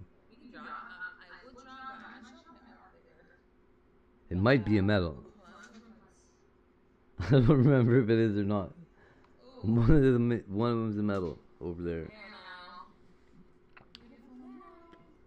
Yeah, it is the first element. It's the only one with one atomic weight of fucking uno electron or whatever the fuck. I hate that though, because then you learn that doesn't even exist. And like everything's ions and the weights are all over the place. Behind this door. But if you got to work on some theories, here's the numbers you use. Crazy town. And then what, you apply offsets? I don't know. Wow, that's such a weird thing to say. It's not. It's really not. I say that a lot. I just, okay. I can actually say why I say that. I've been through some, like, I've been in, like, it's kind of something that has this trauma abuse, and, haven't treated in my life by people, some people. And it kind of sucks, and it kind of makes me feel like I'm being rushed and it's that. Ugh. It's a psychic. Oh yeah, because I think probably everything can be radioactive momentarily. Hey. Or whatever. I just need to communicate with Yeah, as long as it's got like. Thank you so much for all hopping in. I love hearing all you guys say. Can you guys hear the music? Is it shedding electrons? Is that what it does? Whatever the hell comes off it. I think a Geiger counter counts. No. I'm just kidding. Looking good. Behind. What?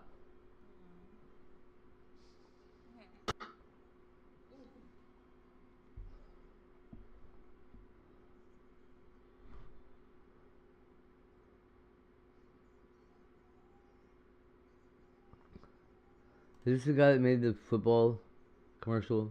That is not what they call it in America, and I No. swear on my life I have never heard this word said out loud, so I don't even know how to pronounce it. I'm shook right now. I'm shook. What do you mean not everything?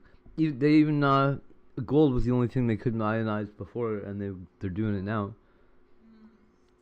And they kind of did before. They just said they couldn't because it wasn't stable. America's help, right, guys? But I've it been shouldn't be growing up anything on radioactive. Should probably not be stable, or it wouldn't be my radioactive. life. I've It's been like with opposites, American right? woman for 20 years. I've been living in America for 10 years, and I was Oh, pretty not gold? much sure that I was fluent in American. And Oh, noble gases?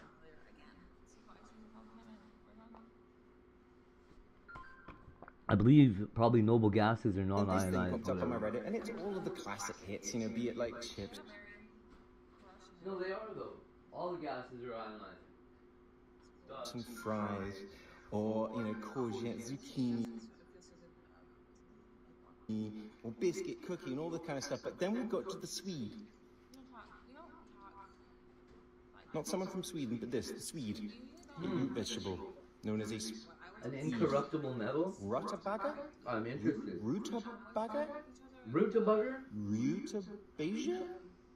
Guys, one, has anyone that's not American ever heard this word? Two, if you are American, have you even heard this word? And three, how do you pronounce this word? Swede. Swede. Rutabaga? What the f? That is not what they call it in America, and I swear on my life, I have never heard this word said out loud, so I don't even know how to pronounce it. I'm shook right now. I'm shook. I need America's help. All right, guys, I've been growing up on American movies my entire life. I've been with an American woman for 20 years. I've been living in America for 10 years, and I was pretty much sure that I was fluent in American. And then this thing popped up on my Reddit, and it's all of the classic hits, you know, be it like chips and fries, or, you know, courgette, zucchini, or biscuit, cookie, and all that kind of stuff. But then we got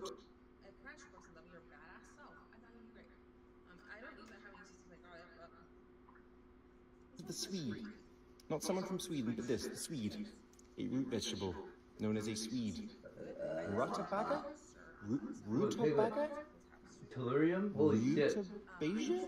Guys, one, has anyone that's not American ever heard this word? Two, if you are American, have you even heard this word? And three, how do you pronounce this word? Swede. Rutabaga? What the f? That is not what they call it in America, and I swear on my life, I have never heard this word said out loud, so I don't even know how to pronounce it. I'm shook right now. I'm shook. I need America's help. All right, guys, I've been growing up on American movies my entire life. I've been with an American woman for 20 years. I've been living in America for 10 years, and I was pretty much sure that I was fluent in American. And then this thing popped up on my Reddit, and it's all of the classic hits, you know, be it like chips and fries, or you know, courgette, zucchini, or biscuit, cookie, and all that kind of stuff. But then we got to the Swede. Oh, so it stays radioactive for a really long time, then.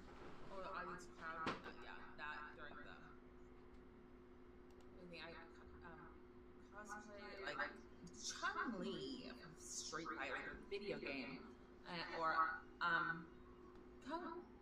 yeah, she does kung fu, I assume, or like some kind of karate with her giant thighs. It's so muscular. I see on the internet people draw her as famous.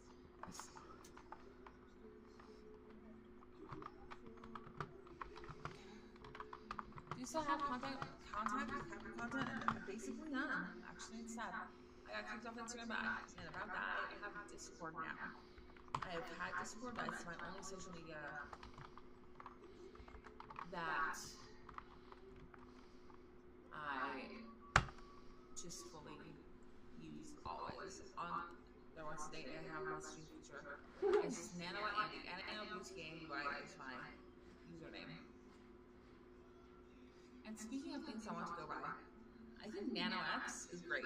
I have an alias on the internet called Boba. Yeah, but NanoX is great for IP2 and also on to spread. I just married and I just want things to go good and I want to just do things. My mind is hurting me. I can go into it later. Can you guys hear the music? No. I'm just asking, please respond to that question. Can you hear the music in the background? Because I kind of want to listen to my background and I want to do No, man. Nope. It's like top 40 hits kind of stuff. It's really good. Bear with me. I'm going to draw this chocolate on my arm. All 7,000 of my chocolates. This one is really How did it block me? What the hell? Chocolates are great. I'm not chocolates. I'm gonna run my chocolate rocks just right now. It'll only take one second.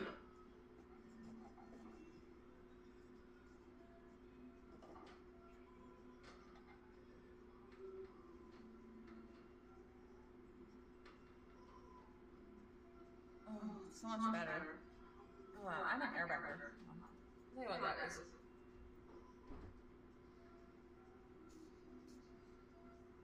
Great.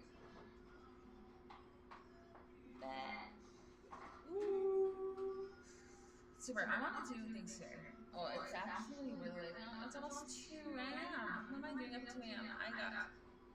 It's on this medication I'm on. It's called zolpidem tartrate. It's like a generic variant of the medicine called Ambien. It's for sleep. It helps you fall asleep. Not necessarily. My bad. Not necessarily. Bleh. See, no. Okay. Oh, that hurt. Thanks for your chat. Remind me. Ooh. Nice. There's mushroom. Remember the streamer Fred? Or the YouTuber Fred? Or Shane Dawson? Remember llamas with hats? Or Charlie the Unicorn? Remember Happy Tree Friends? I should have said that one. Ooh. 2010 vibes. I know the annoying orange.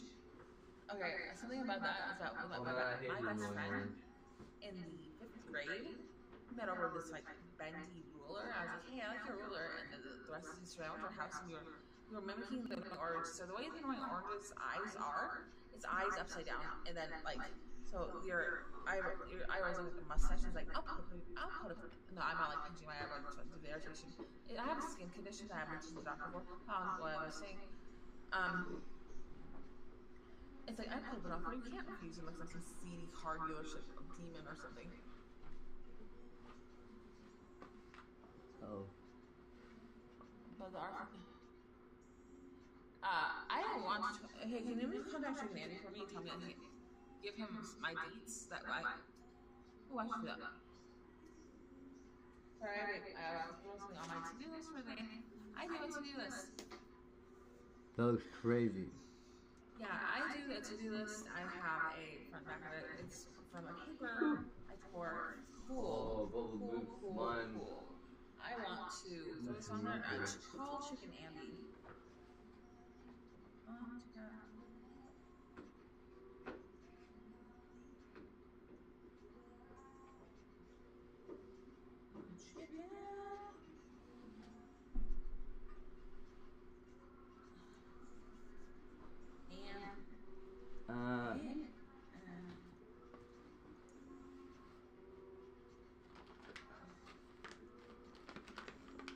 Most food is more radioactive? That's hilarious. Oh, I heard that before actually. Spinach or something is radioactive. Is their actual name? Yeah, I think that's actually true. I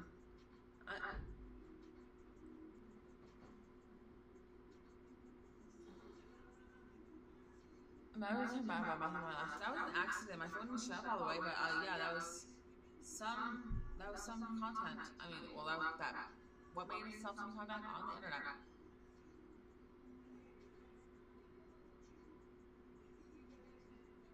But the main thing for YouTube was for a while was yeah, I had fun.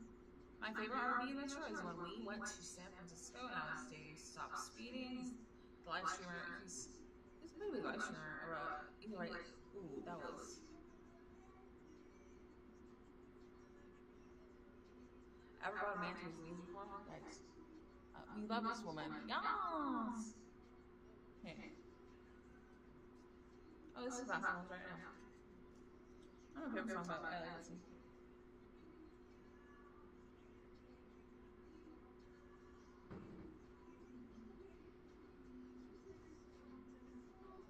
Weird.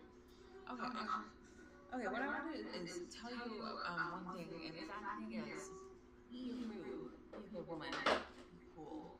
Yeah.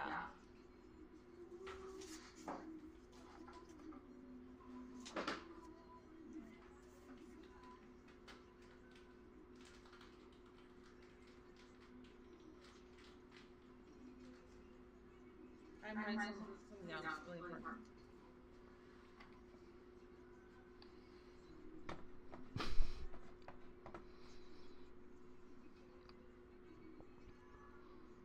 From what, the potassium, you think?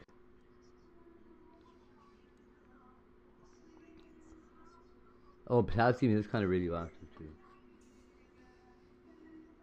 Well, that's probably why we're able to eat it.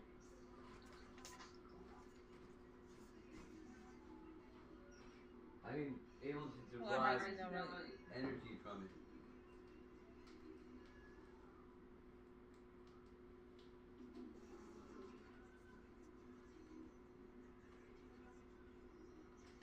Yeah. That's not right. Cowboy wants to hook up. Stuff for me is too lit. Alright, I hear you, Chatters. I could cowboy, I could. But, I think I'll later tonight. Maybe we'll call later another time. Yeah. Ooh. Yeah, I have a song called Mold Mansion. It's actually about Mold Mansion. One line is, okay, so it's like it speaks a little French. French? Yeah. So it goes hand at heart, then a loud right symbol, then you go sack. Hand at heart.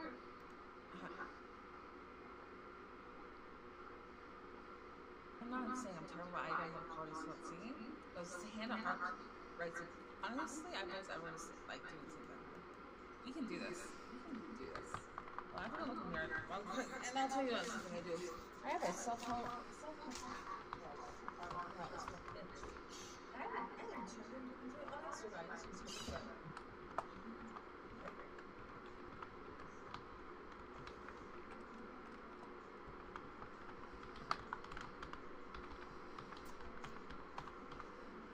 Great. Yeah. Daddy is a not bad guy. Shut up. Who's in hospital? Okay. Kudos, like, not kudos, but for show. Light. I have no light right here. I have all this cute jewelry right there. Right here, this song on the radio, I was asked earlier, can you guys hear the music? I just want to it's a reasonable background sound. It's really what I'm trying to ask. Really what I'm trying to ask. And either way, I have this ring, it's Opalite, it's really cute, and I sell rings. We can go over that later. It's pretty, can you guys hear it? Okay, I'll try one more time. Here.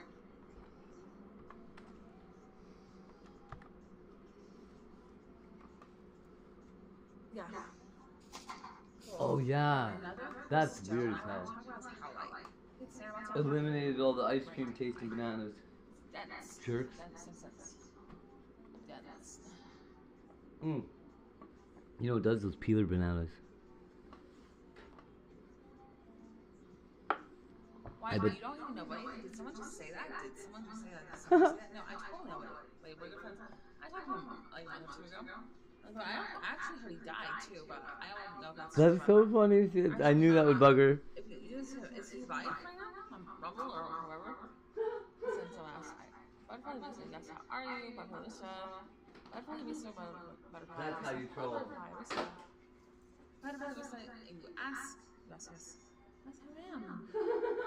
I'm not doing my best. I am struggling. I'm going through it, and things are hard. This is hard.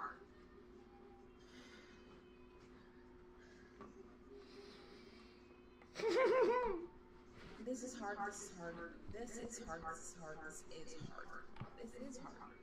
I'm going through it. Struggling. But, and money always helps. I'm just saying. Cash out the bottom, keep out of the description. Thank you. Ooh.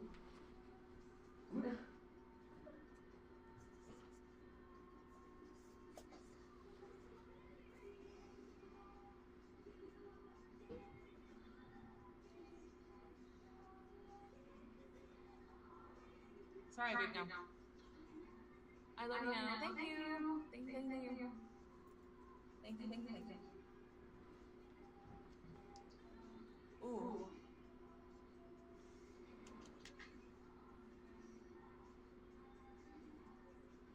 Lamb Lamborghini Mercy.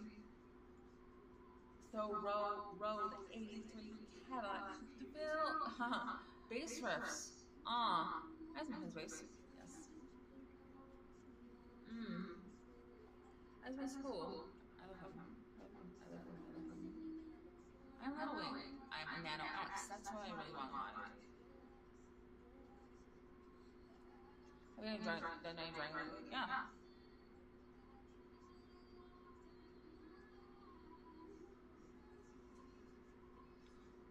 We have people in this chat from a Slavic state. I mean, any state that would be a Slav state, because I know it's like 2 a.m. here, so it's 2 a.m. 2 p.m. in Pakistan, that's probably what we do. Nanobots. All the cute little nicknames I've ever got from you guys. Thank you. Ooh, thank you.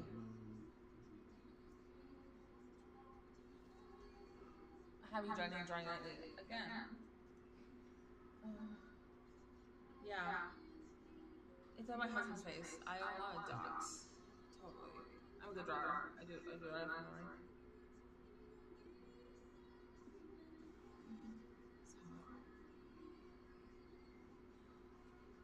Reason that I don't have a pet goldfish is because I don't actually I did buy a water feeder. I could get a goldfish, but I think I'm gonna move to St. Petersburg soon. That's the reason. Right now, but I did draw a goldfish when I was I called Steve Radowski because he's Steve Radowski. He's a goldfish.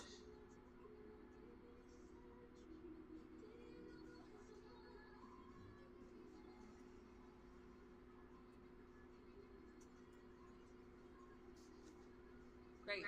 I only said it once. But why did I have that? Who knows?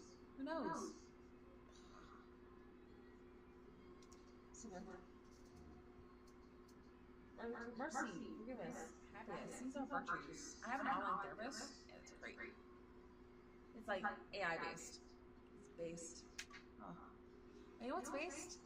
The Amazing World of Gumball Place. I really like that show because it's like, are we thinking about people? And I'm in GameStop, so it's like, GameStocks. GameStop, what is that?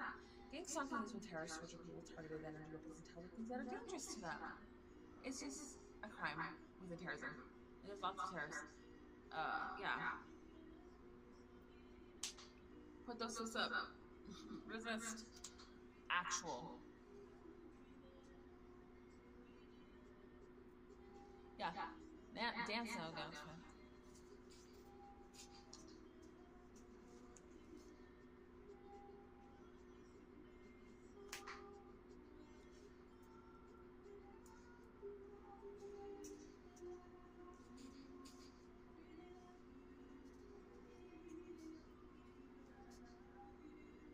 Great. Ho ho.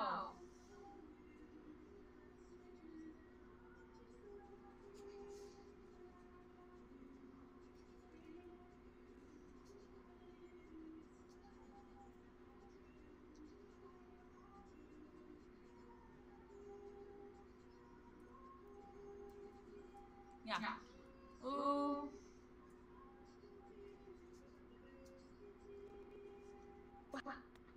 Leave me that. What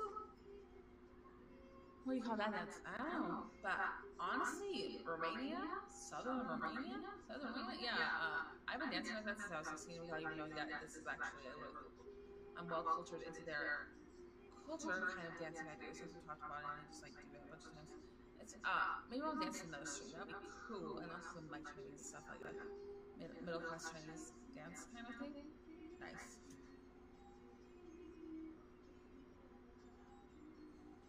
Gorgeous spot. Yes. Interesting. Ooh. Hey, check. I'm wearing. I'm just wearing underwear. It's like I'm playing nano hours to start. Ooh, is it? How do I make more playing nano hours? I just do that. Just bear with me. Cool. Playing nano hours moves immediately. Okay, we're done.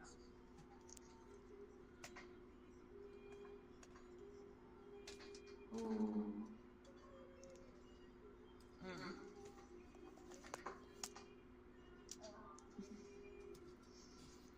Okay.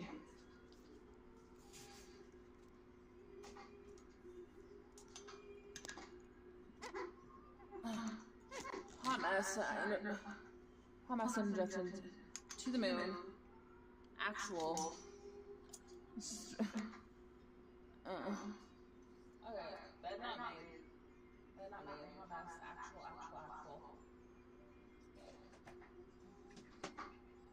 Great.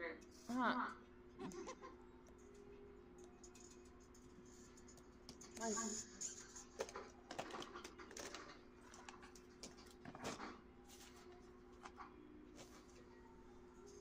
Great. Now we're doing a bed stream. I'm not gonna call it. We're gonna playmate nano hours. Satanic poster behind you. There's a story behind that. I think that's actually untrue. I think that the little gems that I drew, that Jesus Christ told me and directed me exactly how to do, covered pentagrams, square pentacles. So that was weird. Pretty well.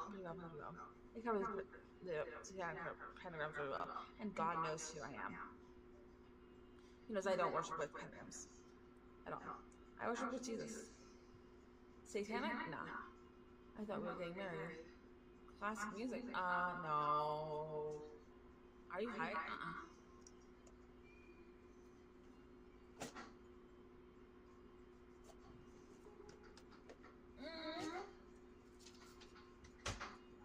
Bear with me. That's my closet. I have clothes. I think that I have too many clothes, but I have found a similarity that I have so many people, especially in the US, well, even in the US, that I have like 5 outfits that are my favorite, and then it kind of just has like a few stragglers, pieces of clothes I like to wear. Can I show you my little Squishmallows? I love Squishmallows. Squishmallows are great. They're so soft. This is really crab. Really crab.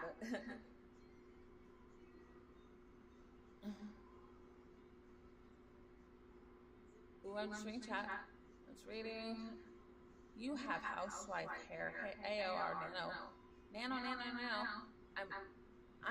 I think that I want to actually pursue Nano X as my basis alias name for online product preview and post and prosperity. Oh, no, it's not. Excuse me. That's Chinese. There's like I looked up online some biblical aspects of prosperity, and it has a bunch of good ones. Hold on, my device is overheating. I think that I should apply this feature so it does not overheat. I'm going to continue the live stream. Oof. Bubble chat. There you go. Great.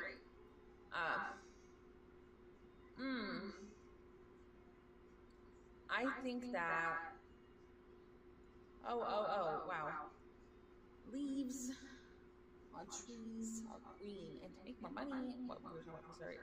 Bubble glass of prosperity is being content with what you have. Kind of saves money. I'm sort of early in that, but I'm getting sort of better, but it fluctuates. Okay. Super duper. Yeah, we got wee crap.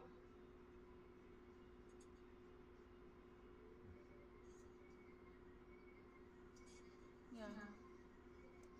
Okay, let me adjust. Let me get my stuff is like on point. On point, yeah. Something like that is something at points, that's actually points, rigs, syringes is actually separate from that's drug use, and I happen to be a subsidiary of their income costs of the gist, meaning I am a drug addict.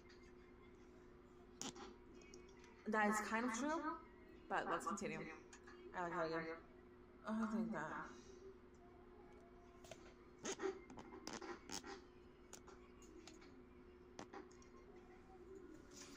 Oh, belly, wow, that was. You like thick? I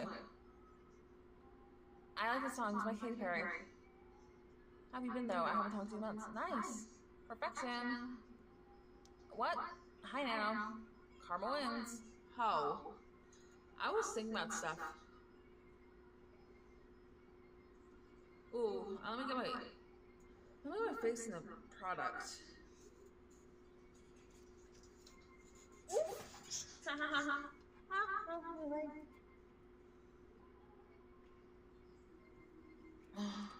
Nano always wins, IP2 always wins, Nano always wins, IP2 always wins.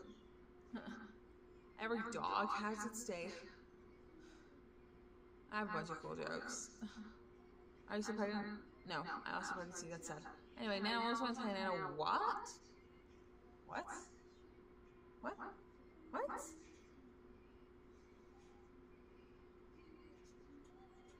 Oh. Emojis! I used to like prawn emoji.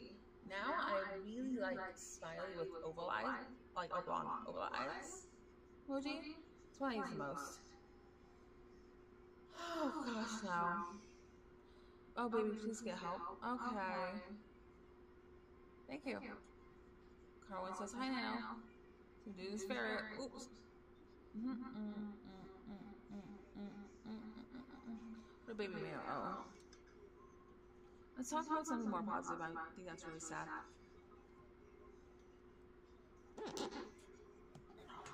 This is dumb. Sorry, I'm talking about the difficulty of competing with the gist.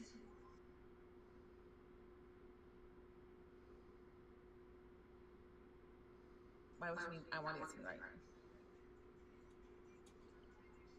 I want to do a thing. Let's do a thing. So even psychosis is getting dangerous. I disagree. That's not what's happening. But okay. Sounds like you want to be mean or what? What? Yeah. Okay, great. I have this internet friend named Bruno who actually told me about this thing that goes on around called PayPal fraud software. It could be with Chime. I haven't seen it with Venmo yet. I have seen it with, I think, Cash App too. It like mimics what like it very exceptionally, well, almost perfectly mimics what a bank account with a high sum or any sum desire to put in amount of money would have in it, and people think that they're going to get paid for doing something that they probably would not have done at all otherwise in an internet scam or something of that nature. Just for the record.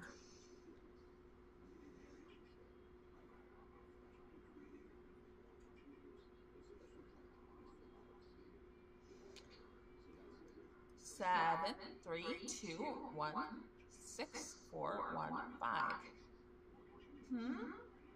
What? Are those today's love numbers? I'm just kidding. I'm funny, but there's a lot in my life that I can't really talk about because, yeah, it's so hard. Might be me. I'm really going through it. I think that I should draw or like do some sort of sub-variant of activity, but we can talk about we can talk about whatever I choose. I think that this sun. Oh, I'm looking at the tapestry that I use as a background normally, but now we're doing Playmate Nano. I just need a little bed stream and sitting on my bed instead of like worry about like perfect lighting or great position or background. I was doing Playmate Nano. This is real Playmate Nano hours, and my tapestry of the sun. That's the direction I'm facing. Totally different direction. Right? One direction. What? Pause.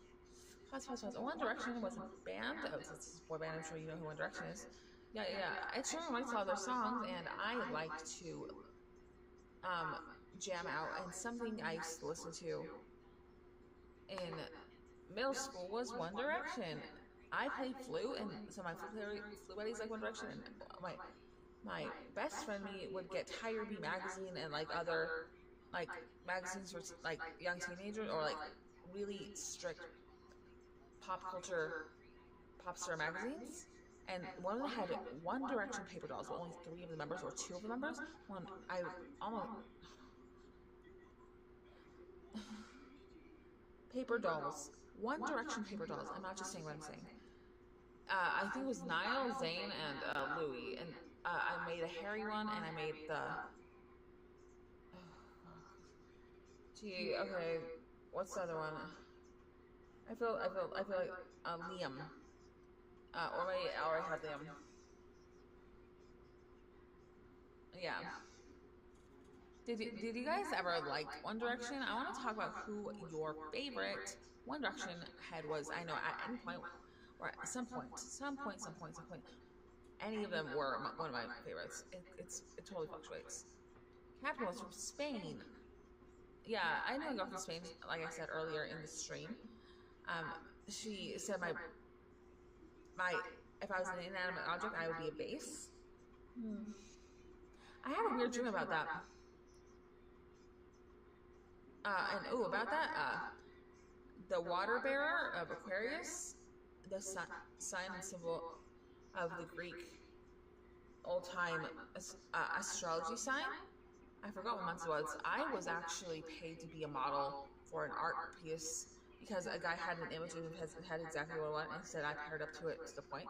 Well, not to the point. Well, he didn't say those words verbatim. That's what he meant.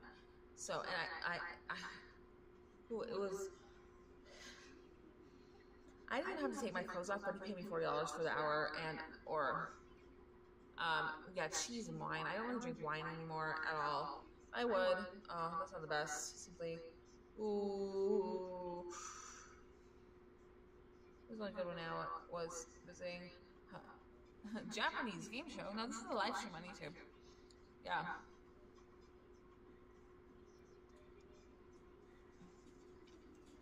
Confident. I am whole.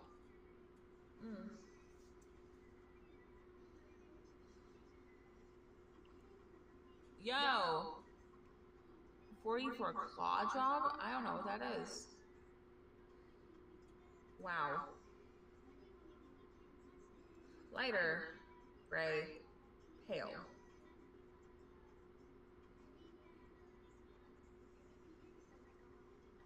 Lighter gray pale is like an ashtray, but something I learned about ashtrays is that you can't use like a tin can like for soup, like soup can, as an ashtray. Just goes to show some substance abuse user hacks.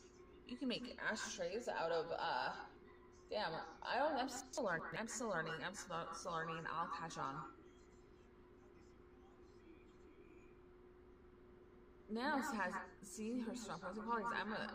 I write songs like The Ant's Brother. I write at the speed of a devil's hasten quick. And I play ear by magic. And it's not about playing by ear, it's actually a factor in songwriting and music creation. For the person who does that's mind, is that I've been doing it my whole life, and just to know that everyone, well, not everyone didn't know how to do that, or did that. Oh God, was hitting the cookie tonight. What? That's something that should be said. I guess, in a way. Is your number the same? Yeah. It ends in 2697. Tell me if that's the one you have. So I touch my eyebrow. The thing about my eyebrow is I have a skin condition where it's irritated and uncomfortable. And there's discomfort, and I haven't seen a doctor for it yet. It is hard. Oh.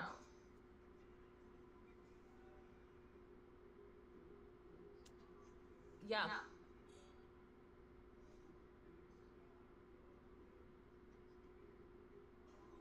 Oh.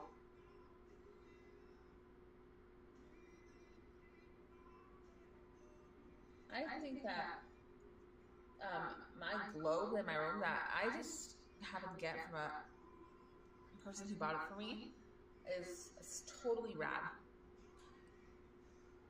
Yeah. And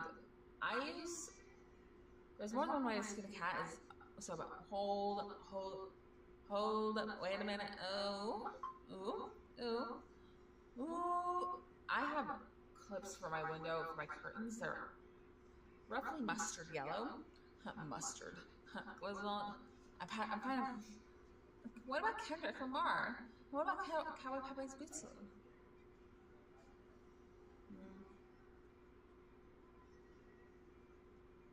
Love your eyes. Look right through me. About that, I'm using something called Koch's eyeliner. It's really safe.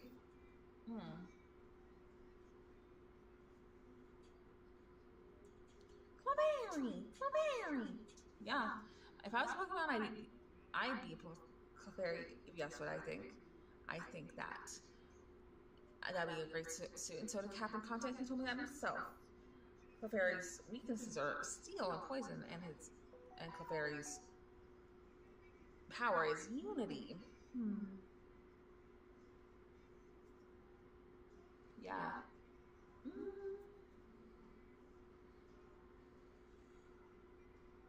Ooh.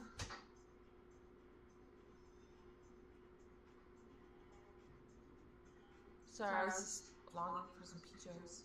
Guys, if you send $10 to my Cash App, I'll go to 7-Eleven. And we'll go on outside and talk to junkies and stuff. Are you down? I need $10. Here, I'll tell my Cash App at the bottom of the screen.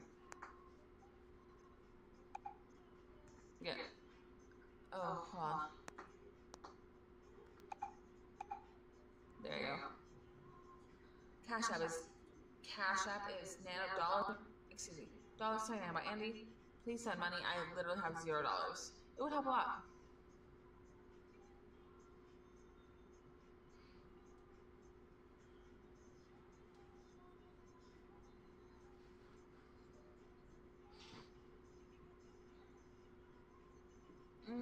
Yeah. Ooh, I think that my eyes are pretty out of a condition. It's an actual genetic mutation called central heterochromia, where around pupil on the iris there is a color that is not the whole iris's color. Mine are blue and kind of like a hazily green. Yeah. Where did Edward Kim go? I think I lost her number. Classic music? Ooh, that's weird. But it's not that weird. I understand. Do you have a Discord classic music? Tell me in live chat now. That would be helpful. It would be. Okay, someone will talk to you later. Oh my god.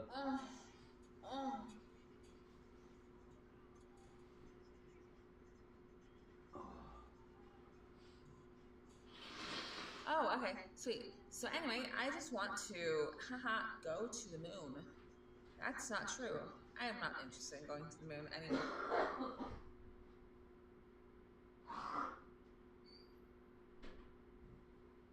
I wasn't ever? No, but when I was a child, I wanted to be a dental hygienist when I grew up. Huh. Isn't that cute?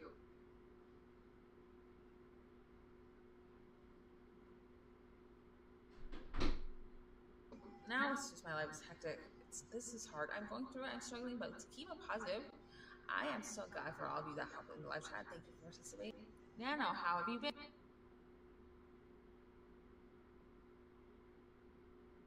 And smiley, smiley, with the hugs. Hugs. Lots of love.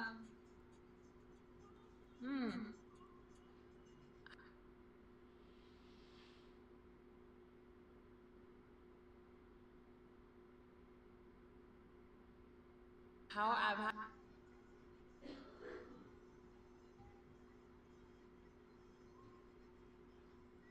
oof. Okay. Cash App was down. Cash App was $sign Nano. Andy, I just said I did 7-Eleven. If somebody donated $10 from Cash App, that'd be great. Or even 5. I have $0 in that packing deficit. It's weird.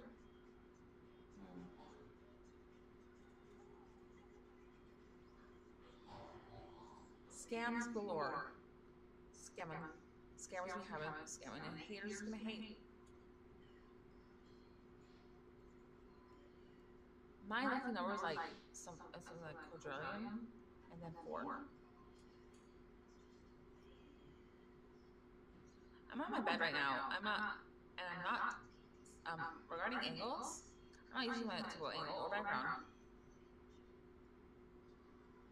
Yeah, I have lots of, I have a few really nice women who are in my Relief Society, my church, or I come to my minister sisters.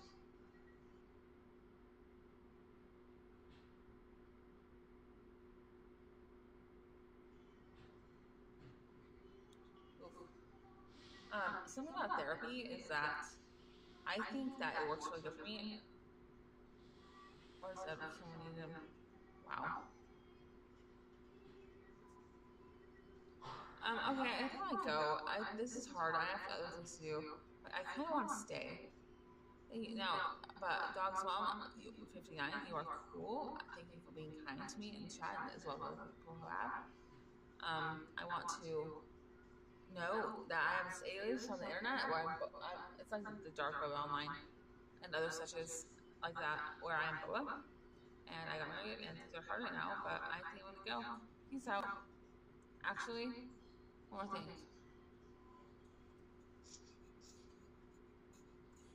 Yeah, okay, I'm ending stream, but peace out, guys.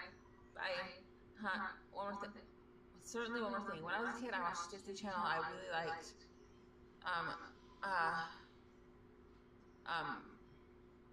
what's something about Disney? It's a little while before I did watch Disney Channel as a kid. Four shows I watched were That's So Raven. I watched That's So Raven, Sweet Life of Zack and Cody. I watched Zack and Cody.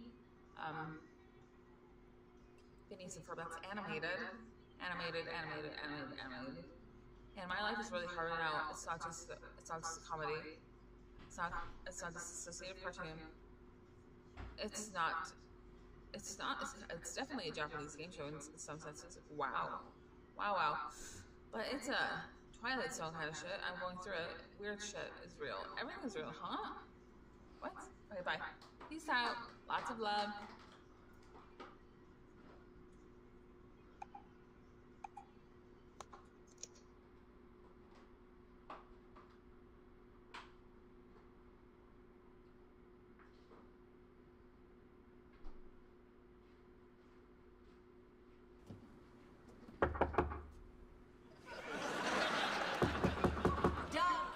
Peace, bro. Carrie! Oh my God, come on in. I've been meaning to invite you over forever. What the hell? What the hell is going on here? Oh, Nanobot turned into King of Queens? No Unsolved Mysteries, let me tell you that right now. Oh, Marilyn Manson's looking like, haha! Never mind who he looks like, that's hilarious.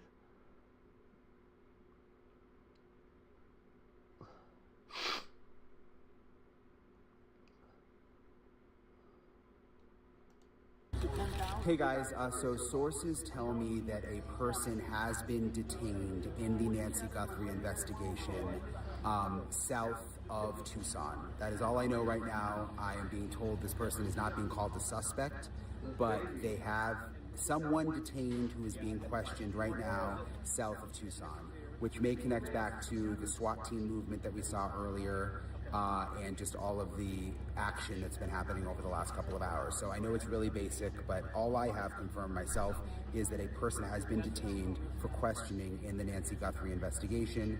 I am going to try to keep getting a little bit more information, and I will keep you guys posted, but this is south of Tucson. This person is not being called a suspect at this point, but has been detained for questioning in the Nancy Guthrie investigation. So I'm outside Nancy Guthrie's house, and I'll let you guys know if I learn anything else soon. All right, talk to you guys in a bit.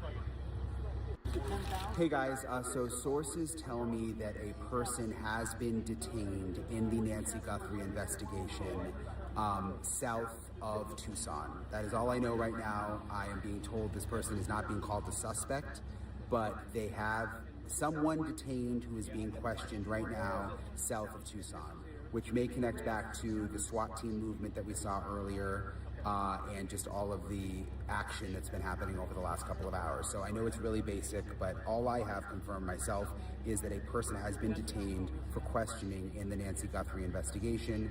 I am going to try to keep getting a little bit more information, and I will keep you guys posted, but this is south of Tucson. This person is not being called a suspect at this point, but has been detained for questioning in the Nancy Guthrie investigation. So I'm outside Nancy Guthrie's house, and I'll let you guys know if I learn anything else soon. All right, talk to you guys in a bit. Hey guys, so sources tell me that a person has been detained in the Nancy Guthrie investigation south of Tucson. That is all I know right now. I am being told this person is not being called a suspect, but they have someone detained who is being questioned right now south of Tucson, which may connect back to the SWAT team movement that we saw earlier, and just all of the action that's been happening over the last couple of hours. So I know it's really basic, but all I have confirmed myself is that a person has been detained for questioning in the Nancy Guthrie investigation. I am going to try to keep getting a little bit more information, and I will keep you guys posted, but this is south of Tucson. This person is not being called a suspect at this point, but has been detained for questioning in the Nancy Guthrie investigation. So I'm outside Nancy Guthrie's house, and I'll let you guys know if I learn anything else soon. All right, talk to you guys in a bit. Hey guys, so sources tell me that a person has been detained in the Nancy Guthrie investigation south of Tucson. That is all I know right now. I am being told this person is not being called a suspect, but they have some...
That's a good idea, dude.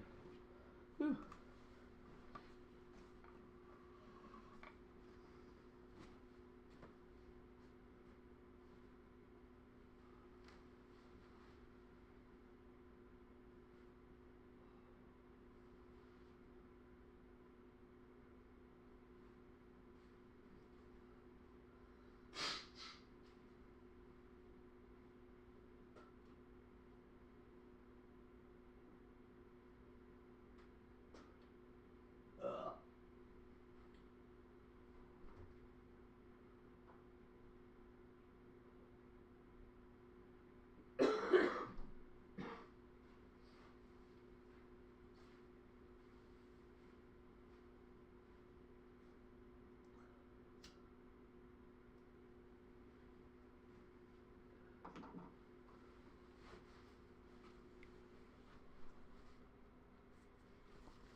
On behalf of Rob Reiner's kid.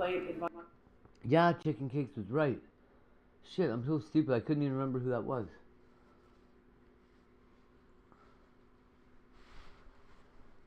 Nobody got taken from anybody's bed.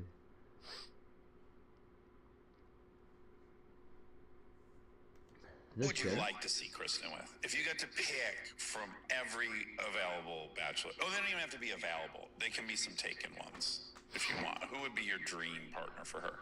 Because I know you think she could do better, and I don't disagree. Who would be your pick? I don't know.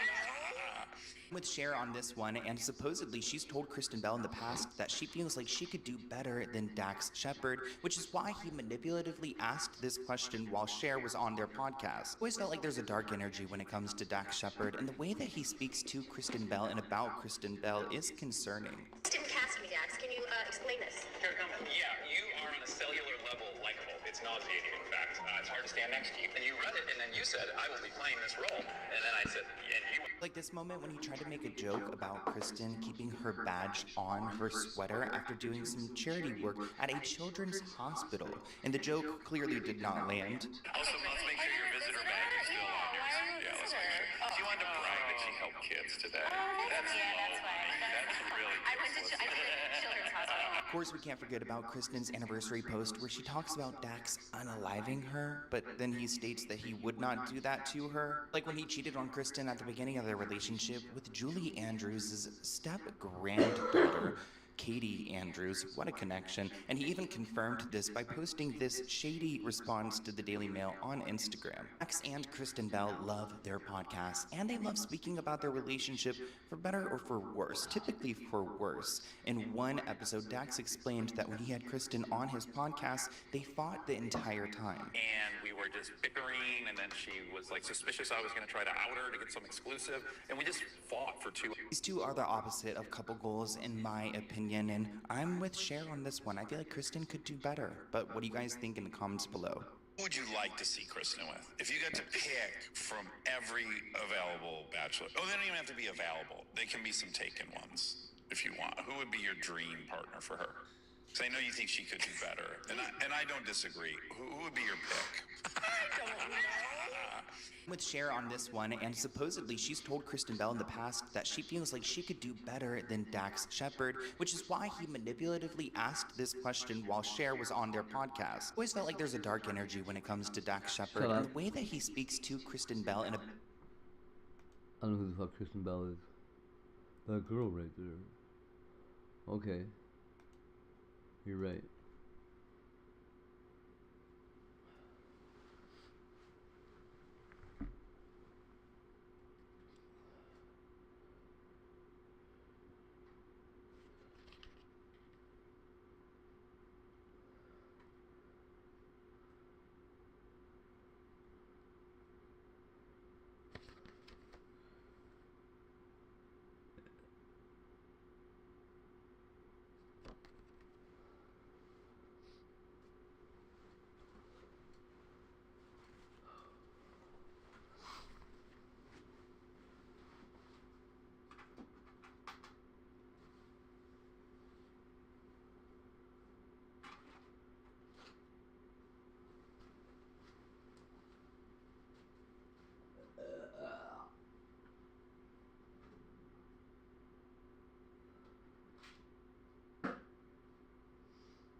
Sorry, guys.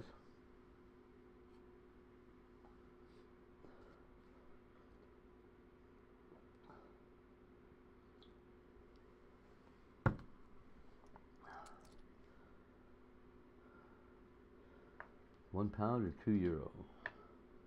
Let's go with the €2 coin first.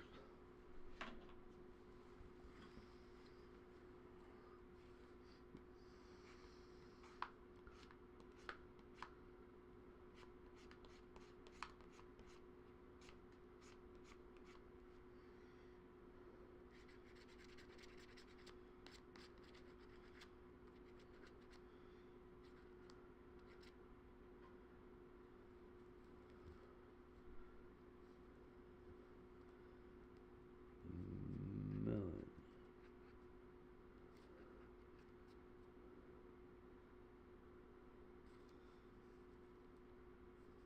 Mango.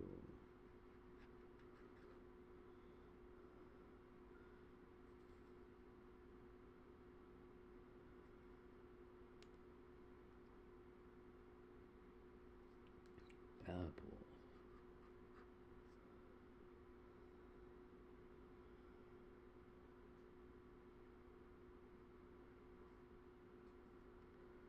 Blueberry.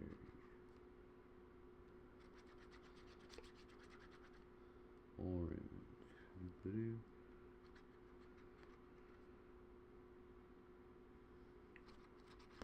Coconut. Come on, peach or kiwi.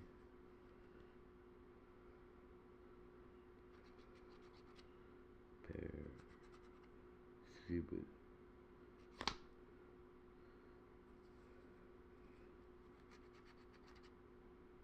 Pear, banana.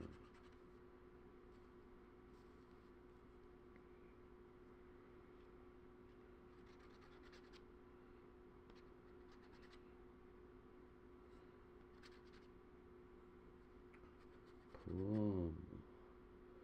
Papaya.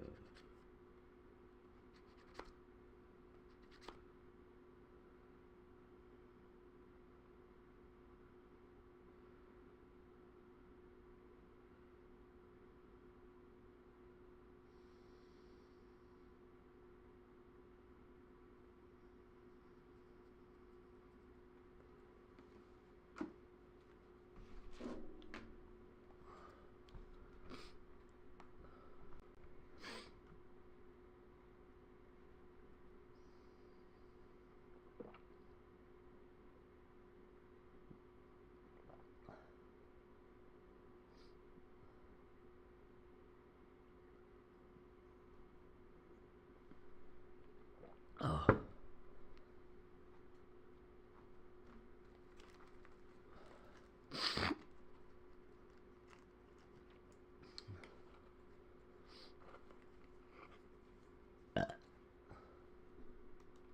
If this is the same person, I gotta say, I find it a little odd that when this person first makes their appearance, right, they are not entirely sure. I mean, they see the camera, then the next time they seem to be confused about the camera, right? I'm not entirely sure this is the same person. What are your thoughts on it? Yeah, it's a good point, Jesse, and we don't know if it's the same person. You know, we were really analyzing the photos, and it appears the jacket in one could be different than the jacket in the other, but it's hard to tell for sure because it's obviously dark out, and the infrared. No, that's the same guy.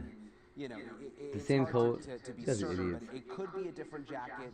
But this is really a bombshell report, and we have, you know, News Nation has sources that have confirmed that these pictures are from different dates.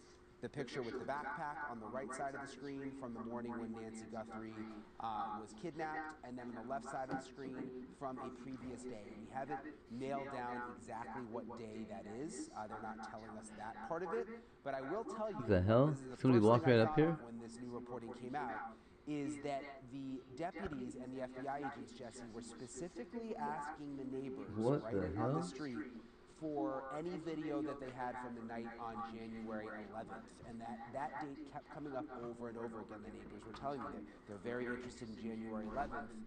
which is just interesting because is that perhaps when this other photo was taken? Is that how they knew the guy was in the neighborhood? Is that why they're so interested in January 11th? And that's weeks before Nancy's kidnapping on February 1st, which would mean this guy